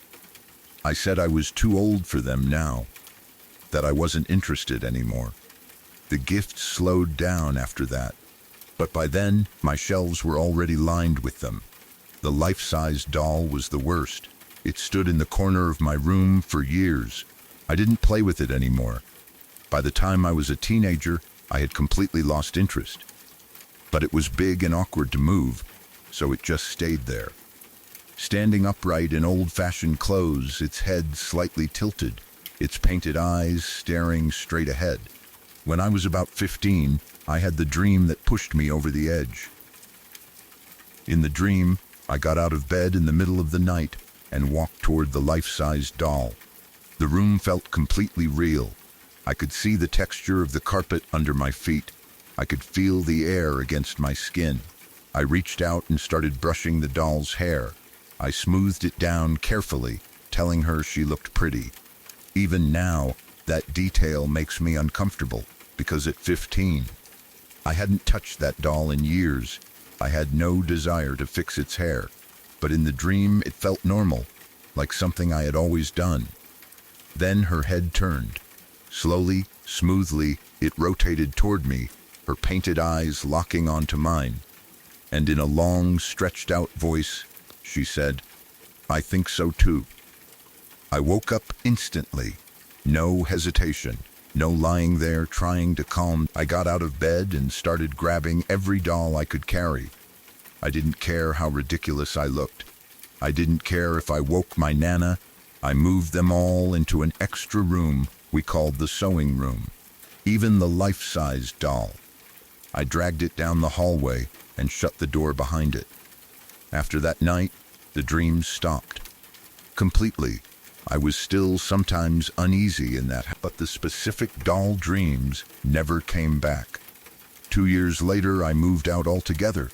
I haven't owned a porcelain doll since. I've never had a dream like that again. But the house itself always had a strange history. My mom told me stories about living there when she was younger, and later when she moved into a trailer behind the house on the same property. We own about 59 acres, so there's plenty of land. The trailer sat far enough away that at night it felt isolated. She told me she would sometimes hear faint talking outside her trailer late at night. Not clear voices, just low murmuring. When she looked out, there was never anyone there. Once, she said she saw a face looking in through the window on the door, just a shape in the darkness. She opened the door quickly, ready to confront whoever it was. No one was there. My mom isn't easily shaken. She's an ex-Marine. She's strong and level-headed and not prone to dramatic storytelling. When she talked about those experiences, she did it calmly. But there was a seriousness in her tone that made it clear she wasn't joking. Knowing she had experienced strange things on that land made my own memories feel heavier. Over the years, we've found arrowheads in the soil. The land belonged to Native Americans long before my family built a house there. My grandfather also died in that house, though I don't know all the details of how. Maybe it all means nothing. Old houses settle and creak. Land holds history. Kids have vivid imaginations. But I can't explain why the dreams felt so real, why they stopped the exact night I removed the dolls from my... or why, even now, when I think about that life-sized doll standing in the corner, I feel that same cold unease. I don't live there anymore. I don't own porcelain dolls. And I sleep peacefully now. But sometimes, when a room is too quiet at night, I still picture glass eyes catching the light and turning just slightly, like they're waiting for me to move.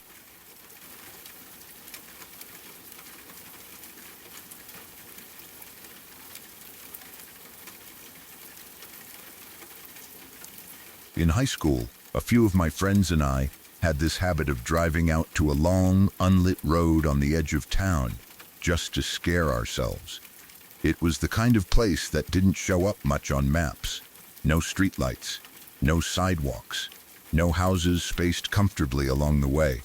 Just a narrow stretch of pavement with thick trees pressing in from both sides, like they were trying to swallow it whole. During the day, it looked ordinary enough, but at night, it felt like a different world entirely. Someone had once told us there was an old psychiatric hospital hidden somewhere off that road. No one knew exactly where. No one had proof it even existed. It was just one of those rumors that spreads between teenagers until it becomes something you feel obligated to investigate.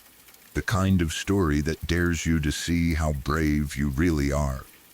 We never found a hospital. What we found instead was an abandoned farm. The first time we stumbled across it, it felt accidental.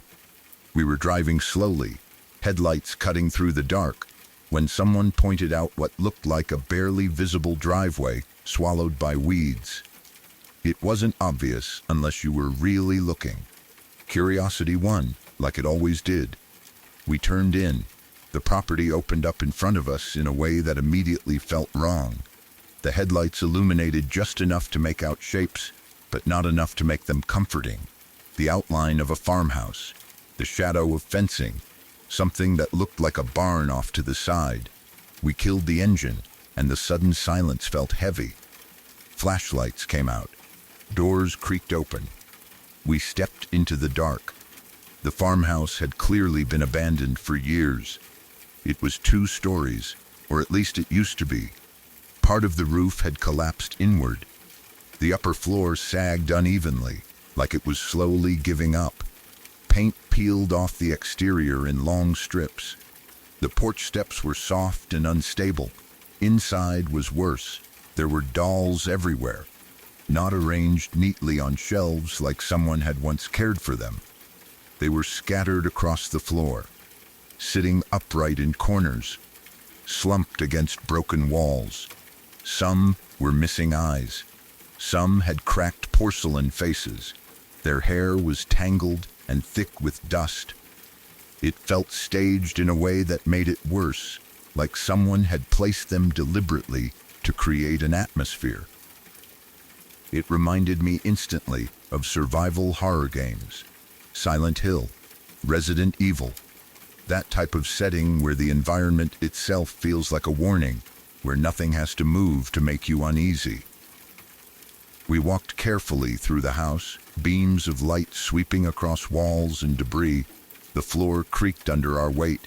There were old pieces of furniture left behind, warped and broken.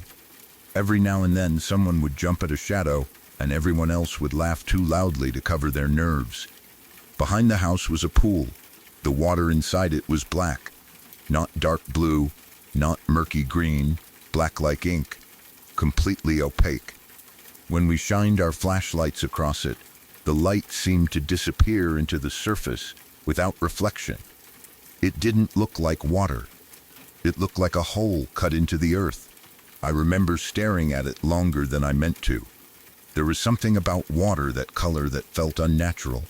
I had seen dirty pools before. This wasn't that. It was deeper somehow. Nearby was a chicken coop filled with feathers. Not a few feathers scattered around. It looked like something had exploded inside. Feathers clung to wire fencing and drifted across the ground. The yard itself had been completely overtaken by vegetation. Weeds grew waist-high in some areas. Vines crawled up fence posts. Grass pushed through cracked pavement. There was even an old tennis court with its blacktop splitting apart under roots and thyme. And then there was the barn. We always saved the barn for last. It was a standard 2-story barn with large double doors at the bottom and another set up top where hay would have been loaded in. The structure leaned slightly, like it had endured too many winters. The wood was faded and dry. Even from a distance, it gave off a different feeling than the rest of the property. We went to that farm 2 or 3 times before the night everything changed. Each visit followed the same pattern. We'd explore. We'd scare ourselves. We'd laugh afterward to shake off the tension. Nothing dramatic ever happened. Just atmosphere. The last time we went was for my friend's birthday. There were about 10 of us that night. It felt safer in a bigger group. If something weird happened, at least we wouldn't be alone. That night was darker than the others. No moon, no wind. The air was completely still. The kind of stillness where even your own breathing sounds amplified. We did our usual walkthrough. The dolls were still there. The house still sagged. The pool still looked like a void. The coop was unchanged. Everything felt frozen in place, like time had stopped for that property. Eventually, we made our way to the barn. I was leading the group since I had been there the most. By then, I felt almost bored, like maybe the place had lost its edge. We stood in front of the lower double door. Flashlight beams bounced across cracked wood and rusted hinges. The silence felt thick. I stepped forward. No wind, no distant traffic, no animal noises, just quiet. I reached out and placed my hand flat against one of the bottom doors. The second my palm touched the wood, the top barn doors began shaking violently. Not gently, not like something had nudged them. They slammed back and forth with force. The sound exploded into the night, wood hitting wood in rapid succession. The entire upper section of the barn vibrated like something was throwing itself against the doors from the inside. For half a second, none of us moved. It was too sudden, too loud, too aggressive. Then everyone broke at once. We ran. There was no debate, no yelling to investigate, no brave jokes. We sprinted for the fence surrounding the property. People stumbled over weeds and debris. Someone dropped their flashlight. Another person tripped and scrambled back up. We climbed that fence faster than I thought possible, scraping hands and legs in the process. I don't remember my feet touching the ground on the other side. I just remember running until I reached the car and slammed the door shut.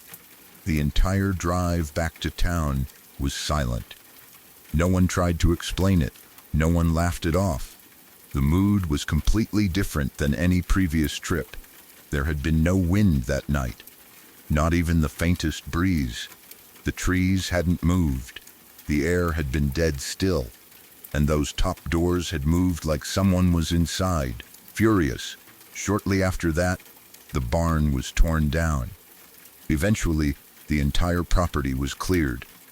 I've thought about that moment more times than I can count. I've tried to rationalize it.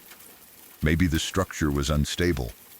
Maybe pressure built up somehow. Maybe an animal had been trapped up there. Maybe someone else had been on the property and we didn't know. But it was the timing that I can't shake. The exact second my hand touched the lower door. The immediate, violent reaction above. I've been scared in other situations since then. Life gives you bigger fears as you grow older. But that night stands out. Because we didn't provoke it. We didn't see anything. We didn't hear footsteps or voices. We touched something. And something responded.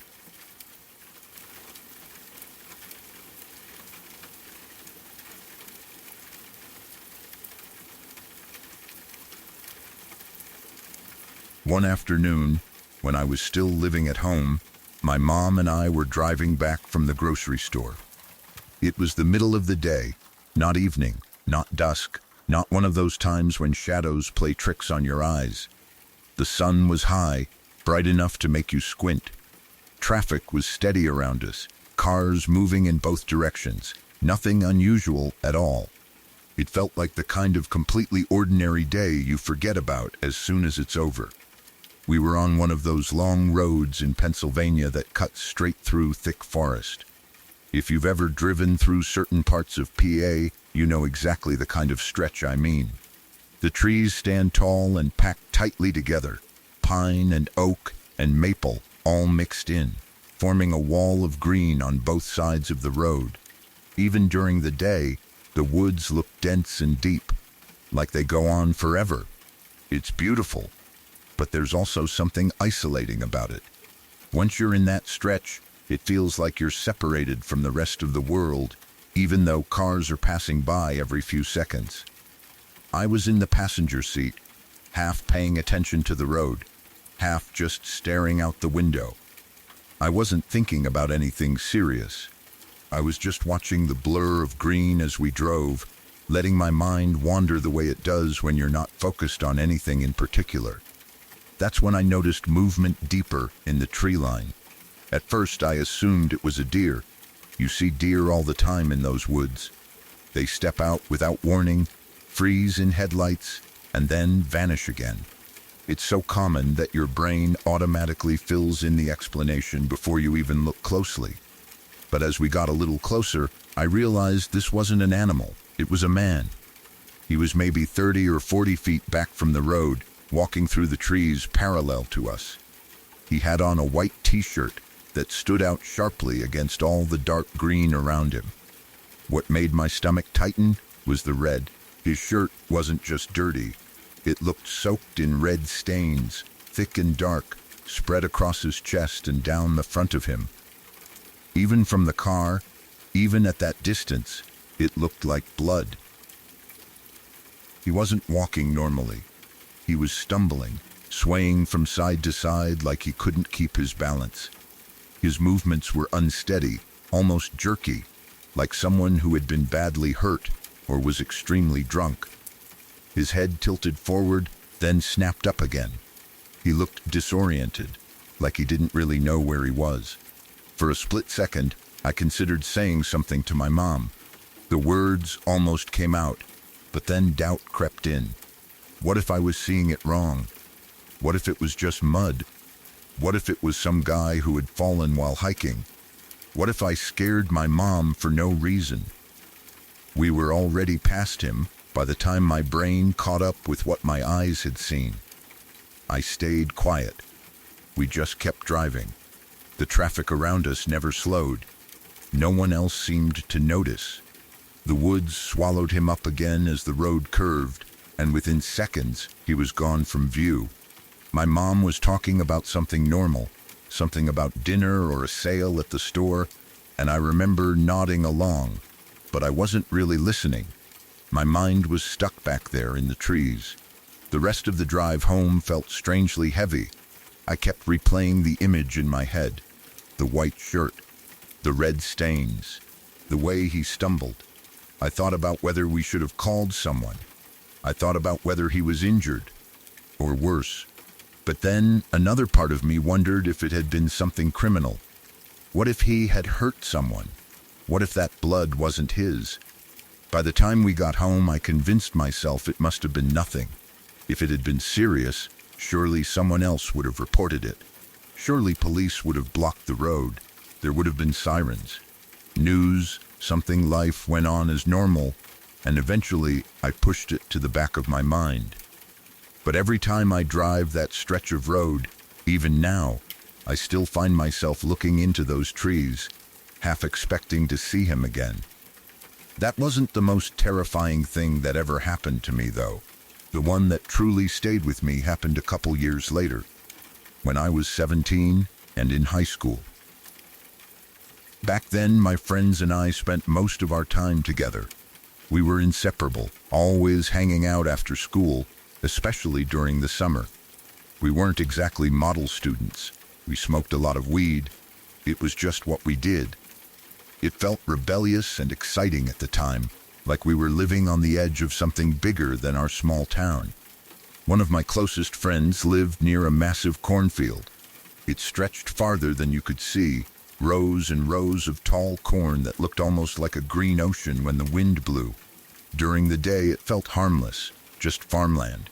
But at night, it turned into something else entirely. One evening in the summer, around 7 o'clock, we decided to go out into the cornfield to smoke. There were 6 of us. The sun was starting to sink, painting the sky orange and purple. The air was thick and warm, buzzing with insects. Crickets were beginning their nightly chorus. It wasn't fully dark yet, but it was getting there, that strange in-between time where shapes start to lose their clear edges. We walked a little way into the field, far enough that the house lights weren't clearly visible anymore. The corn rose high around us, taller than our heads in some spots, forming narrow pathways between the rows. We found a small clearing and sat down in a loose circle. Someone packed the bowl, and we started passing it around, laughing quietly, trying not to be too loud. At first, everything felt normal. Relaxed, we were joking, talking about random stuff, enjoying the warm night air, the smell of corn and dirt mixed with smoke. It felt like any other summer eve. Then we heard it, a rustling sound. It wasn't loud, but it was close, too close. We all froze for a second. One of my friends asked if someone had kicked over some corn or moved around. Everyone shook their heads. No one had moved. We tried to laugh it off. It was probably just an animal, we told ourselves. A rabbit, maybe a stray cat. We went back to talking, but the mood had shifted. There was a slight tension now. Our voices were quieter. Then we heard it again. This time it was clearer. A dragging, shifting sound, like something moving through the rows of corn just beyond where we were sitting. We all turned our heads toward the same direction, without even planning it. The noise had come from our left. 2 of my friends slowly stood up and stepped aside to get a better look. The rest of us stayed seated, staring into the narrow space between the stalks. That's when we saw it. There was something on the ground a short distance away. At first, it just looked like a dark shape, almost blending into the shadows. It was black, or at least so dark it seemed black against the dim light. It wasn't shaped like a person standing upright. It was low to the ground, crouched or hunched. No one spoke. We just stared. It didn't move at first. It just stayed there, like it was watching us. I remember feeling this heavy pressure in my chest, like the air had gotten thicker. My heartbeat was so loud in my ears that it almost drowned out the crickets. Then, without warning, it moved. It didn't slowly stand up. It didn't crawl away. It lunged. It came toward us, fast, too fast. A sudden burst of motion that felt completely wrong. I didn't get a clear look at its face, or even its full shape. All I remember is that it was bigger than a raccoon, bigger than an opossum. It wasn't moving like a dog, either. There was no bark, no tail wagging, no friendly hesitation. It was direct, aggressive, intentional. We screamed and scattered at the same time. There was no discussion, no decision. Pure instinct took over. We bolted in every direction, crashing through the corn, not caring about the stalks slapping against our faces or the ground uneven under our feet. I could hear my friends shouting, cursing, breathing hard. I didn't look back. I didn't want to see how close it was. My heart felt like it might explode as I ran, legs pumping harder than they ever had before. The cornfield suddenly felt endless. Every shadow looked alive. Every sound behind me felt like it was gaining ground. We didn't stop until we burst out near the edge of the field, stumbling toward my friend's house. We gathered there out of breath, wide-eyed, trying to make sense of what had just happened. "What was that?" someone asked. No one had an answer. We tried to piece it together. Could it have been a dog? But what kind of dog moves like that without barking? And if it were a dog, why didn't it run up to us normally? It hadn't seemed playful or curious. It had seemed hostile. Too big to be a raccoon, too big to be an opossum. And the way it moved didn't match either of those animals. It had felt heavier, stronger. Some of us tried to blame the weed. Maybe we imagined it. Maybe we overreacted. But the rustling had been real. The shape had been real. We all saw it. And the fear we felt wasn't just paranoia. It was sharp and immediate, like something deep in our instincts had recognized danger before our brains could explain it. We didn't go back into that cornfield after that night. Not to smoke, not to hang out, not even during the day for a while. Even now, years later, I still think about it. I still wonder what was out there in the dark with us. Sometimes I convince myself it was just an animal behaving strangely. Other times, I remember the way it lunged, the speed and silence of it, and I'm not so sure. There's something about places like that. Dense woods, endless fields, areas where visibility is limited and sound carries strangely. You realize how small you are out there, how little control you really have. And sometimes, in the middle of an ordinary day or a quiet summer evening, you see something that doesn't quite fit. Something that lingers in your mind long after it's gone.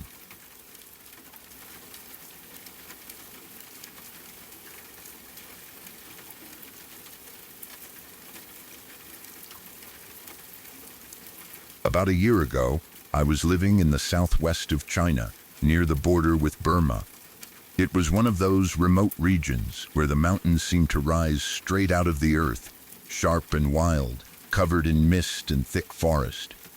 The air always felt heavy there, full of moisture and the smell of wet soil. Life moved slower in those parts, but the land itself felt ancient and unpredictable. You could look out at the mountain ranges and feel very small, like you were standing on the edge of something that had existed long before you and would continue long after you were gone. A friend of mine and I decided we wanted to do something adventurous before I left the area. We had been talking about trekking through the mountains for weeks. It sounded exciting at first, like something out of a travel documentary. We pictured dramatic views, untouched nature, and maybe even some stories to tell when we got back home. Neither of us had much real mountain experience, but we figured hiring a guide would solve that problem. We found a local guide who seemed confident. He spoke enough English for basic communication, and he assured us he knew the trails well. The plan was to trek for several days through the mountains, pass over one of the snow-capped ridges, and eventually make our way down toward a small village on the other side. It sounded simple when he explained it. The first day went smoothly enough. The trails were muddy from recent rain, but manageable. Fog rolled in and out like a living thing, sometimes thick enough that we could barely see 20 feet ahead. Still, there was a certain beauty to it. The mountains looked endless, layered in gray and green. Water dripped constantly from leaves and branches. Everything felt alive. By the second day, the rain had become steady and relentless. It wasn't a gentle drizzle. It was heavy, cold rain that soaked through clothing and made the ground slippery. The trails began to blur into the landscape. Streams swelled and cut through paths we had been walking on just hours before. The mountains felt less like a scenic adventure and more like something that didn't want us there. At some point on the third day, things started to feel off. Our guide grew quieter. He stopped pointing out landmarks. He checked his compass more often. My friend and I exchanged looks, but didn't say much at first. We didn't want to overreact. Eventually, we climbed higher, pushing toward a snow-capped ridge. The air became colder, thinner, the rain mixed with sleet at times. When we finally reached the top of the mountain, we were exhausted, soaked, and shivering. Clouds moved fast overhead, and visibility dropped again. That's when the guide finally admitted it. We were lost. He didn't say it dramatically. He just stopped, looked around at the white and gray landscape, and quietly said he wasn't sure which direction the trail continued. The heavy rain had erased markers. The paths had blended into each other. He had misjudged our position. Hearing those words up there, on top of a snow-covered mountain in the middle of nowhere, hit differently. There was no cell service. We had limited food left. We were already tired and cold. The idea that the one person who was supposed to know the way didn't know the way made the entire situation feel fragile. We stood there debating what to do. One option was to try to retrace our steps, but the rain had washed away most of our tracks. Everything looked different from above. The other option was to keep moving forward, hoping we would eventually hit a recognizable trail or village. While we argued quietly, trying to keep panic from creeping in, I noticed something down the slope. At first I thought it was just uneven snow, but then I looked closer. Footprints, clear, defined footprints leading down the mountain. They weren't ours. The tread was different. The size looked slightly smaller, and given the constant rain and snow we had experienced for days, they had to be relatively recent. Older tracks would have been washed away or filled in. I pointed them out immediately. My heart actually lifted for a moment. Footprints meant people. People meant a trail. A trail meant safety. I strongly pushed the idea that we should follow them. It seemed logical. Someone had walked this way recently. They must have come from somewhere and gone somewhere. Even if we didn't know where exactly, it was better than wandering blindly. The guide hesitated, but eventually agreed. We began following the tracks carefully down the slope. For about an hour, we moved slowly, watching the ground closely. Sometimes the tracks were perfectly visible in the snow, each step clear and distinct. Other times, they crossed patches of exposed soil or rocks where the snow had melted away, and we would lose them briefly.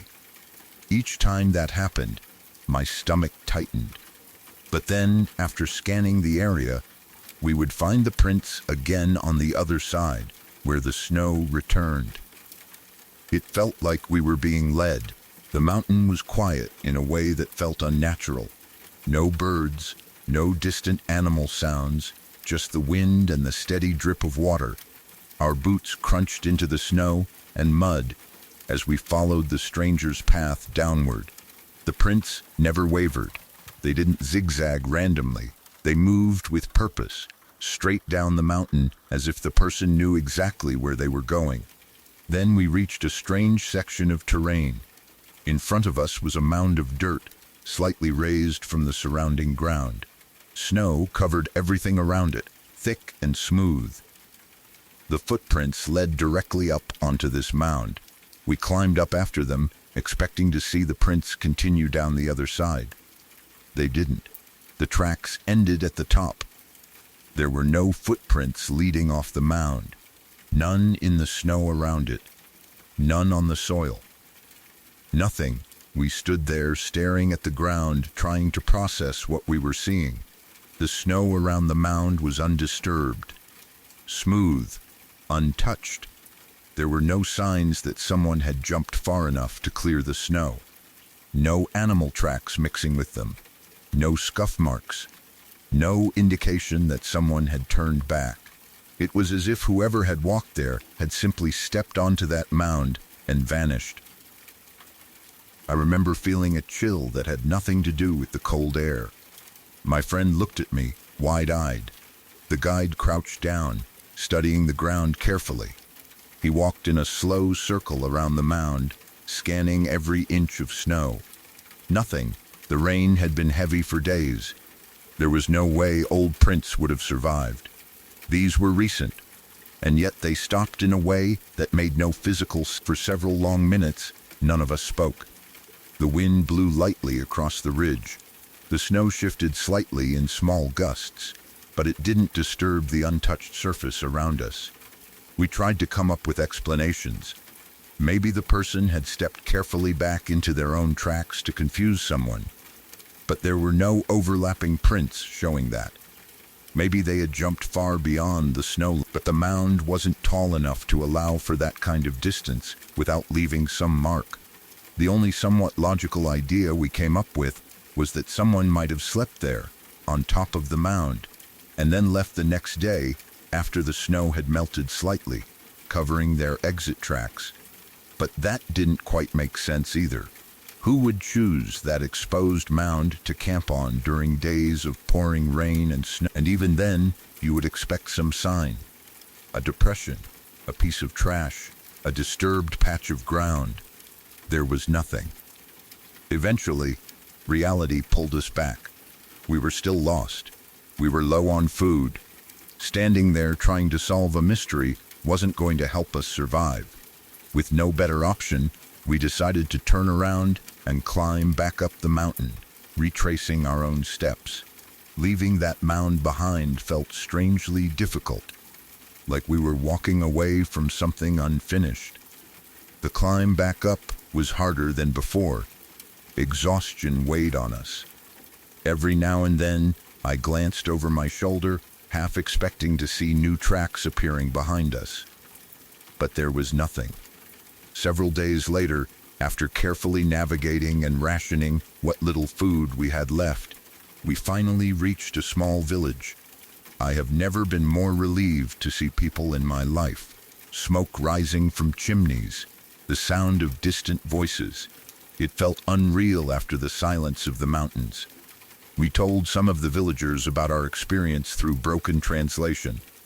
They listened politely but didn't offer much reaction. Whether they thought we were exaggerating or simply didn't understand fully, I don't know. Even now, I still think about those footprints. I'm not someone who jumps to supernatural explanations. I believe there is almost always a logical reason for things. Weather can do strange things. Snow shifts. Tracks can be misleading. But I have replayed that moment in my mind over and over, trying to find a clear, solid explanation. And every time, I come back to the same image. Footprints leading down a mountain in the middle of nowhere after days of heavy rain. Footprints that felt like hope. Footprints that led us somewhere. And then suddenly, they led nowhere at all. It was probably something simple, probably something ordinary. But standing there in that cold silence, staring at untouched snow where someone should have stepped, it didn't feel ordinary at all. It felt like the mountain itself had swallowed someone whole and left no trace behind.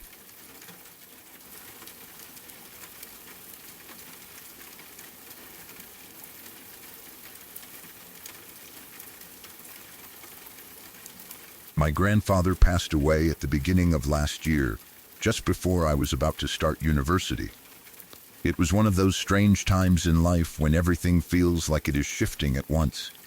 I was standing on the edge of something new, preparing to leave home, thinking about classes, new friends, and a different future.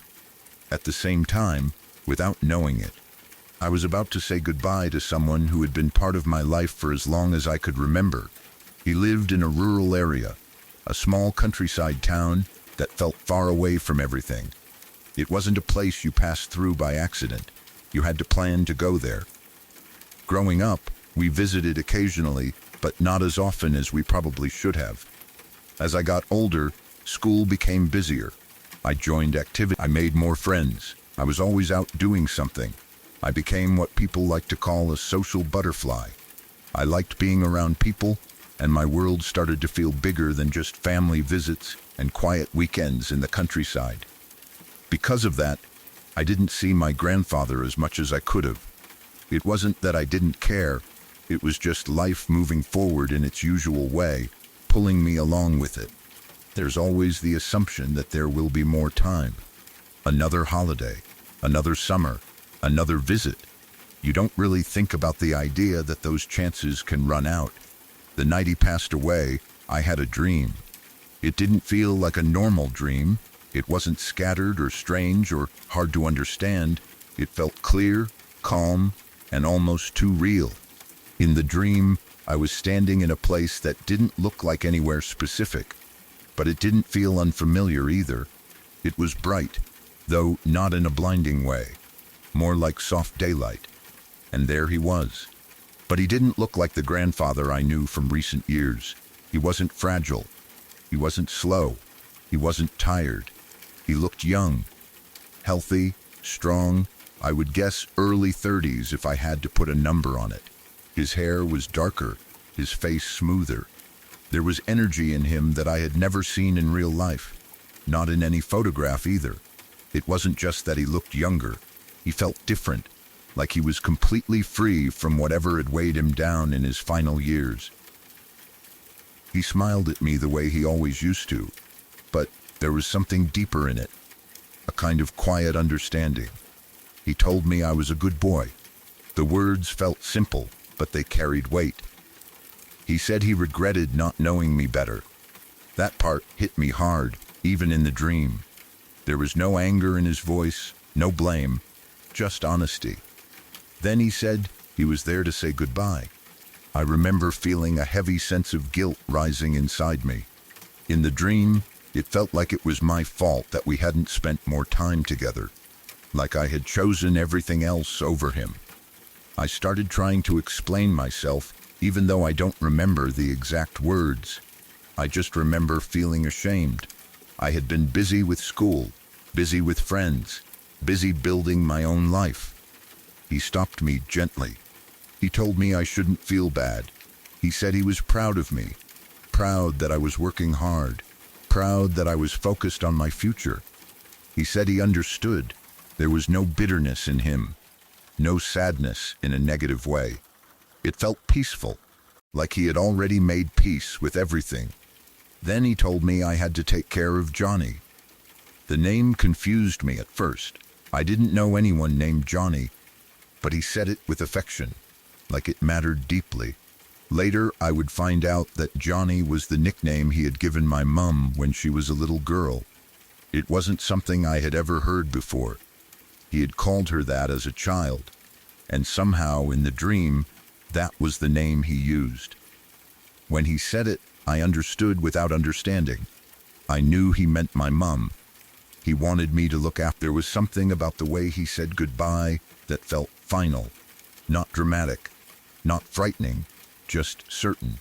like a door closing softly. Then I woke up. It was around 6 in the morning. The room was quiet, the kind of early morning quiet where the light is just beginning to come through the curtains and the world hasn't fully started moving yet. For a few seconds, I just lay there, staring at the ceiling, trying to hold on to the dream before it slipped away. It didn't feel like a dream fading into confusion. It felt clear, solid. The emotions were still sitting heavily in my chest. I got out of bed and walked into the back room of the house. Mum was already awake, which was unusual. She wasn't someone who got up that early unless she had to. She was sitting quietly, not doing much, just there. I remember thinking it was strange. There was something about the atmosphere in the house that felt different. Still, she told me she hadn't slept well, that she had woken up early and couldn't go back to sleep. There was a tiredness in her voice, but also something else. I couldn't quite place it. I sat down and told her about my dream. I told her how I had seen Grandpa, how he looked young and healthy, how he said goodbye, how he told me to take care of Johnny. As I explained it, I could see her expression slowly changing. Her eyes became wider, more focused. It was like the pieces were starting to connect in her mind too. And then, before I even finished telling her everything, the phone rang. The sound cut through the quiet house in a way that made my stomach drop instantly. It was too early for casual calls. Something about the timing felt heavy. Mum answered it. It was my aunt, the one who had been looking after my grandparents. I watched Mum's face as she listened. I didn't need to hear the words to know what was being said. Her expression shifted into something I had never seen before. Shock, grief, confirmation, all at once. Grandpa had passed away in the night. The timing was almost sometime during the hours when I had been dreaming. For a moment, everything felt suspended, like the air in the room had thickened. My dream replayed in my mind instantly, every detail sharp and clear. He had said he was there to say goodbye. He had told me to take care of my mum. I don't consider myself someone who jumps to supernatural explanations. I try to think logically. There are always possibilities. Maybe my mind had sensed something. Maybe I had been subconsciously aware of his declining health. Maybe it was coincidence. But the nickname, that part has always stayed with me. I had never heard anyone call my mum Johnny before. It wasn't a name that was used casually in our house. Yet, in the dream, it felt natural, like I just knew it. Later, when I asked Mum about it, she confirmed it. That was what he used to call her when she was young. It was something from her childhood. There are moments in life that stay with you because they don't quite fit into the normal pattern of things. This was one of those moments for me. I still think about how he looked in that dream.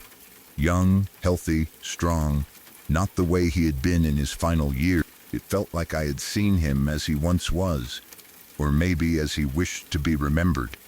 The guilt I felt in the dream still lingers sometimes. Even though he told me not to feel bad, even though he said he was proud, there's always that small voice that says, I could have visited more. I could have called more often. I could have made more time. But maybe that's part of what he meant. Maybe he understood that life pulls you forward, whether you're ready or not. Maybe he didn't want me carrying that weight. Since then, I have tried to be more present with family. I call more often. I visit when I can. I don't assume there will always be another chance. Whether the dream was something beyond explanation or simply my mind creating comfort at the exact moment it was needed, I can't say for sure, but I know how it felt. It felt real. It felt like a goodbye. And sometimes, in quiet moments, I still hear his voice telling me I'm a good boy, telling me he's proud, reminding me to look after Johnny.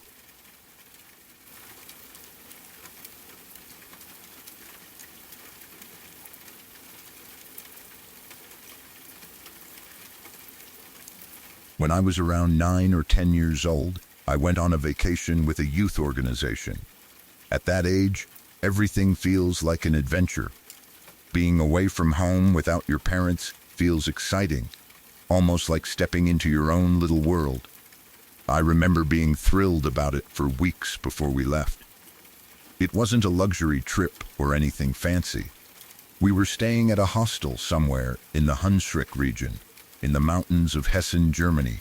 Back then, I didn't really think much about where it was exactly.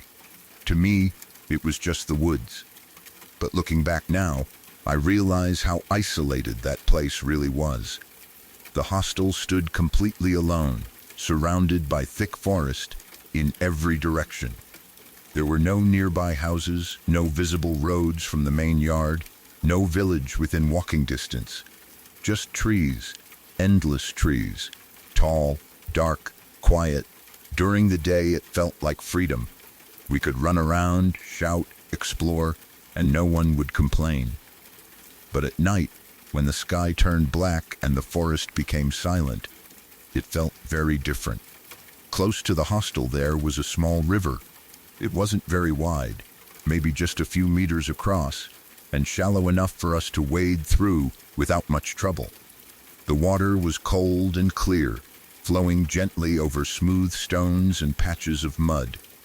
That river became our favorite place. We would spend hours there skipping stones, building little dams, splashing each other, and pretending we were explorers discovering something new. One afternoon, while the others were playing a little further upstream, I noticed a stone near the edge of the water that looked different from the rest. Most of the stones in the river were round and smooth from years of water running over them. This one wasn't. It had sharp edges, straight lines. At first I thought it was just a broken piece of concrete that had somehow ended up there. I picked it up out of curiosity. It was heavier than it looked. When I turned it in my hands, I noticed patterns carved into it. Not random scratches, but actual designs.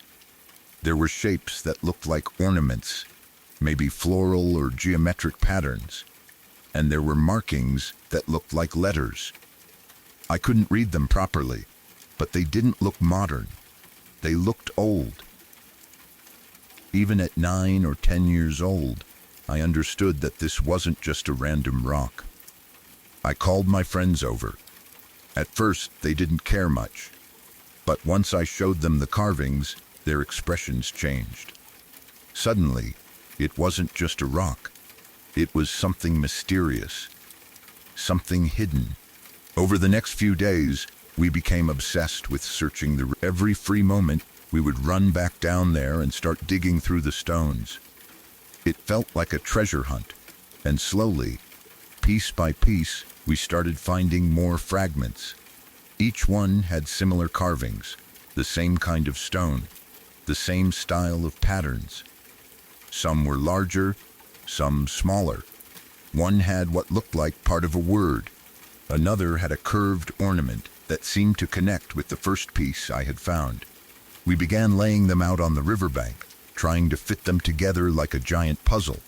It didn't take long before we realized what we were looking at. It was a cross, not a small one either. Judging by the fragments, it must have originally stood about 1 meter tall, maybe 30 to 40 centimeters wide. It wasn't plain. It had detailed carvings on it, decorative borders, possibly inscriptions. Even broken and scattered, you could tell it had once been important. We didn't fully understand what it meant, but it felt significant. It didn't look modern. It looked ancient, like something that had been standing there for a very long time before it ended up broken and buried in the river.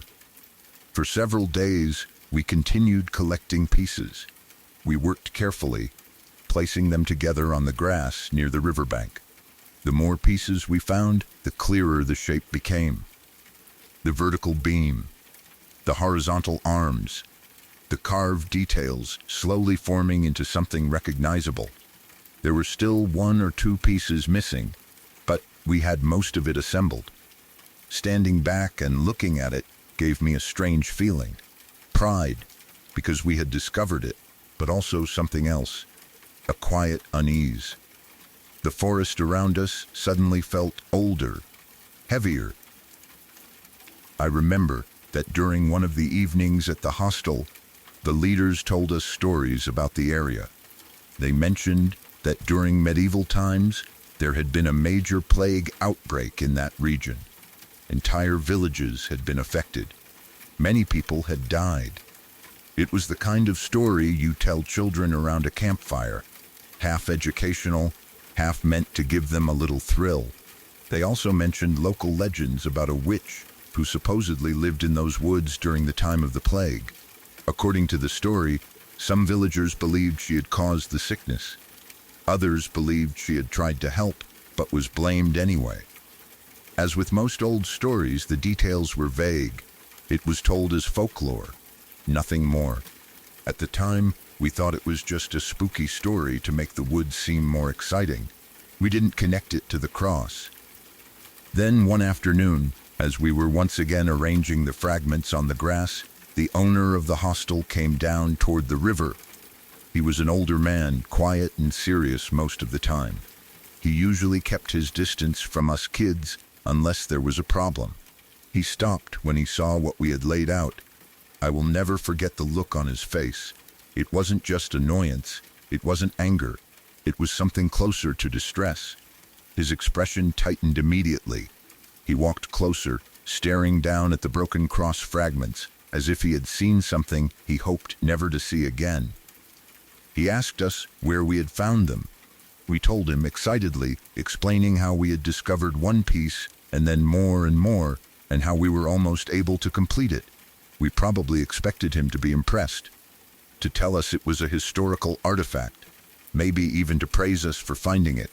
Instead, he told us to put it back, not just to leave it there, not to bring it inside, not to show it to someone. He told us to throw every piece back into the river. We asked why. He didn't answer. He just repeated it, more firmly this time. His voice was tense. There was something in it that made us stop smiling. We hesitated. It had taken us days to collect those pieces. We wanted to see it completed. We wanted to know what it said. But he insisted. And when adults insist like that, especially when you're that young, you don't argue much. One by one, we picked up the fragments and carried them back into the river. The water swallowed them easily, the current shifting them among the other stones, as if they had always belonged there. The hostel owner watched until the last piece disappeared beneath the surface. Then he turned and walked away without another word. We stood there in silence after he left. None of us joked about it. None of us laughed. The excitement had drained away, replaced by something quiet and unsettled. That night, lying in my bunk, I kept thinking about it. Why had he reacted that way? If it was just an old broken cross, why not report it? Why not preserve it? Why hide it again? The plague stories came back into my mind. The witch legend, the idea of mass graves, the possibility that the cross had marked something, a burial site, a memorial, or something darker. Maybe it had once stood somewhere nearby and had been deliberately broken and thrown into the river. Maybe someone wanted it forgotten. As a child, your imagination fills in the blanks quickly. I remember staring at the ceiling, listening to the forest outside. Every creak of the building felt louder that night. Every gust of wind through the trees sounded like whispers. Nothing dramatic happened. No strange figures in the woods. No unexplained sounds beyond what could be explained by nature. But the feeling stayed with me. Looking back now as an adult, I try to think logically. There could be simple explanations. The cross might have been a historical monument that was damaged long ago. The owner might have known about it and preferred it remain undisturbed. Perhaps it marked a sensitive site connected to the plague. Maybe he didn't want children disturbing something sacred or historically important. Or maybe it was simply easier to throw it back than deal with authorities or questions. But the way he looked at it didn't feel practical. It felt personal, like he recognized it immediately, like it wasn't the first time someone had found it. And the fact that he gave no explanation at all is what makes it linger in my mind. Sometimes I wonder what would have happened if we had managed to complete it fully, if we had found the last missing fragments, if we had read whatever words were carved into it. Would it have been a name? A date from the time of the plague? A warning? I'll never know. All I know is that somewhere in that quiet river, in the middle of those German woods, the fragments of an old carved stone cross still lie beneath the water, hidden again. And every time I think about that hostel, I don't remember the games we played or the meals we ate. I remember the weight of that stone in my hands, the carved lines beneath my fingers, and the look on that man's face when he saw what we had uncovered.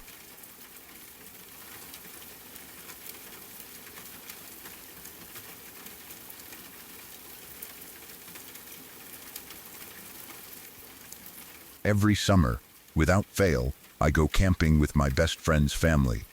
I've known him since 4th grade, so at this point, his family feels like an extension of my own. We've grown up together, shared birthdays, holidays, random weekends hanging out. His parents, his cousins, and especially his uncle have always just been part of the background of my life. That's why what I'm about to tell you stuck with me the way it did. It didn't come from some random guy on the internet or from a friend of a friend. It came from someone I've known for years. Someone who doesn't joke around about stuff like this. One summer night, we were all sitting around the campfire like we always do. The air smelled like smoke and pine trees. It was late enough that the sky was pitch black, but the fire kept everything glowing orange. You know how conversations drift at night when everyone is relaxed and half tired? Somehow we got onto the topic of scary stories. At first it was just the usual stuff, urban legends, things people had heard about. Then my friend started teasing his uncle. He kept nudging him and saying, "Tell them about your house. Tell them what happened." His uncle laughed it off at first. He shook his head and said it wasn't a big deal, but you could tell he wasn't comfortable. He wasn't smiling the way he normally did. He stared into the fire for a long time before saying anything. That hesitation, that visible discomfort, was honestly what convinced me more than anything else. I've known him most of my life. He's not the type to invent dramatic stories for attention. If anything, he avoids being the center of attention. Finally, after enough encouragement, he started talking. Years ago, before I really knew him well, he had bought a house from an older woman. The woman's son had died in Vietnam. He had been young when he left for the war, and he never came back. The mother had kept his room exactly the way it was the day he left. She dusted it, she vacuumed it, she kept it clean, but she never removed his belongings. His bed was still made, his clothes were still in the closet, his photos were still on the walls. It was like a time capsule frozen in place.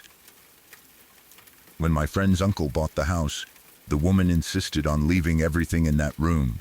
She didn't want any of it removed. At the time, he didn't think much of it. He probably just assumed it was a grieving mother holding on to memories. So he agreed. He moved in with his wife and their 3-year-old daughter. Naturally, they needed that extra bedroom. So they carefully packed up everything from the son's room and moved it into the attic. They didn't throw anything away, they just stored it. Then they turned the room into their daughter's bedroom. At first, nothing seemed unusual. Then small things started happening. When they would go out at night, they would come home to messages on their answering machine from neighbors. The neighbors would say things like, "Hey, just wanted to let you know you left a light on in your attic." The strange part was that they almost never went into the attic. There was no reason for the light to be on, and they were both sure they hadn't left it that way. It happened more than once. At first they brushed it off, maybe they forgot. Maybe one of them flipped the switch without remembering. Life gets busy. You doubt yourself. Then his underwear started disappearing in the wash. Now that sounds like something you could easily laugh at.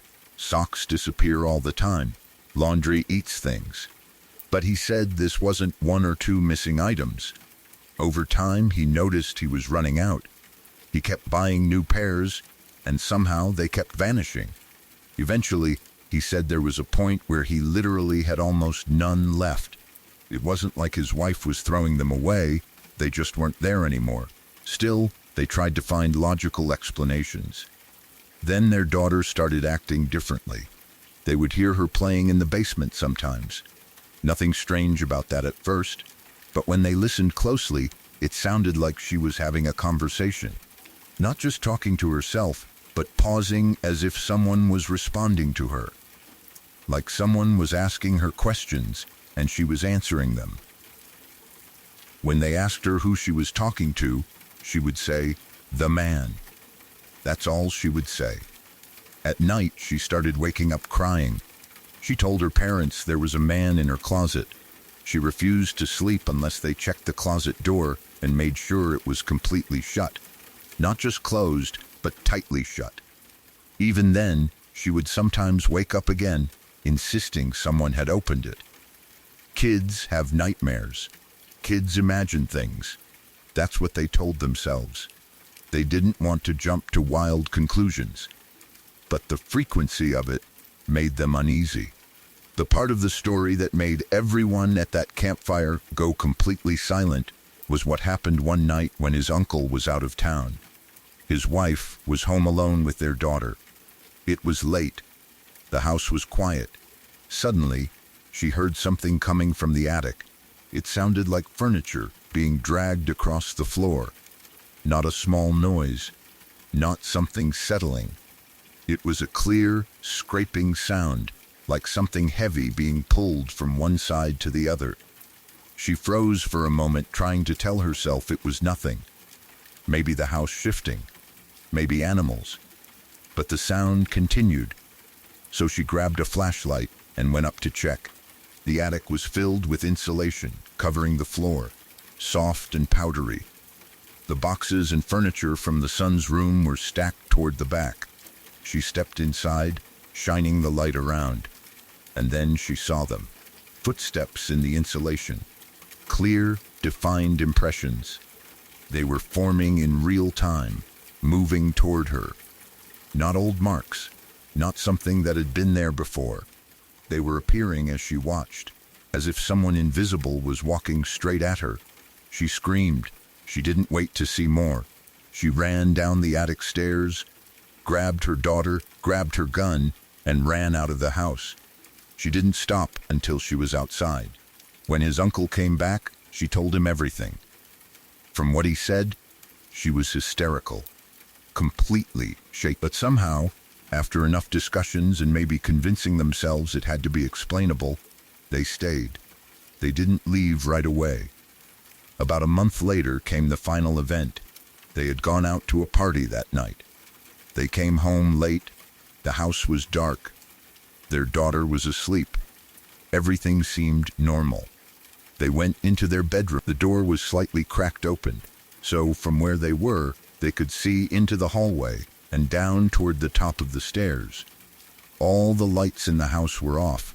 They started getting intimate. Then suddenly, the light at the bottom of the stairs turned on. Then the hallway light turned on. Then the bedroom light turned on. One by one, not flickering, not random. Sequential. They both froze. And then, as if someone was standing right there in the room with them, they heard a voice say, "Will you hurry the fuck up?" Clear, direct, close, then every light turned off. Just like that. He said there was no mistaking it. It wasn't outside. It wasn't distant. It sounded like it came from inside the room. That was it. After that night, they put the house up for sale. They didn't try to rationalize it any. They didn't try to stay and prove anything. They just left. Sitting around that campfire, listening to him tell it in his own voice, With the fire crackling and the woods completely dark around us, I felt something shift in me. I had never really believed in ghosts. I always thought there was a logical explanation for everything. But hearing it from someone I trust, someone who wasn't trying to impress anyone, someone who still looked uncomfortable telling it years later, made it harder to dismiss. Maybe there's an explanation. Maybe stress and suggestion can do strange things to people. Maybe electrical issues can cause lights to turn on. Maybe children imagine things. But footsteps forming in front of you? A voice in an empty room? I don't know. All I know is that after hearing that story, every time I stay in an old house, I glance at the attic a little differently. And when a light turns on by itself, even for a second, I feel that same chill I felt sitting there by the fire, listening to his uncle say he had no explanation for what lived in that house.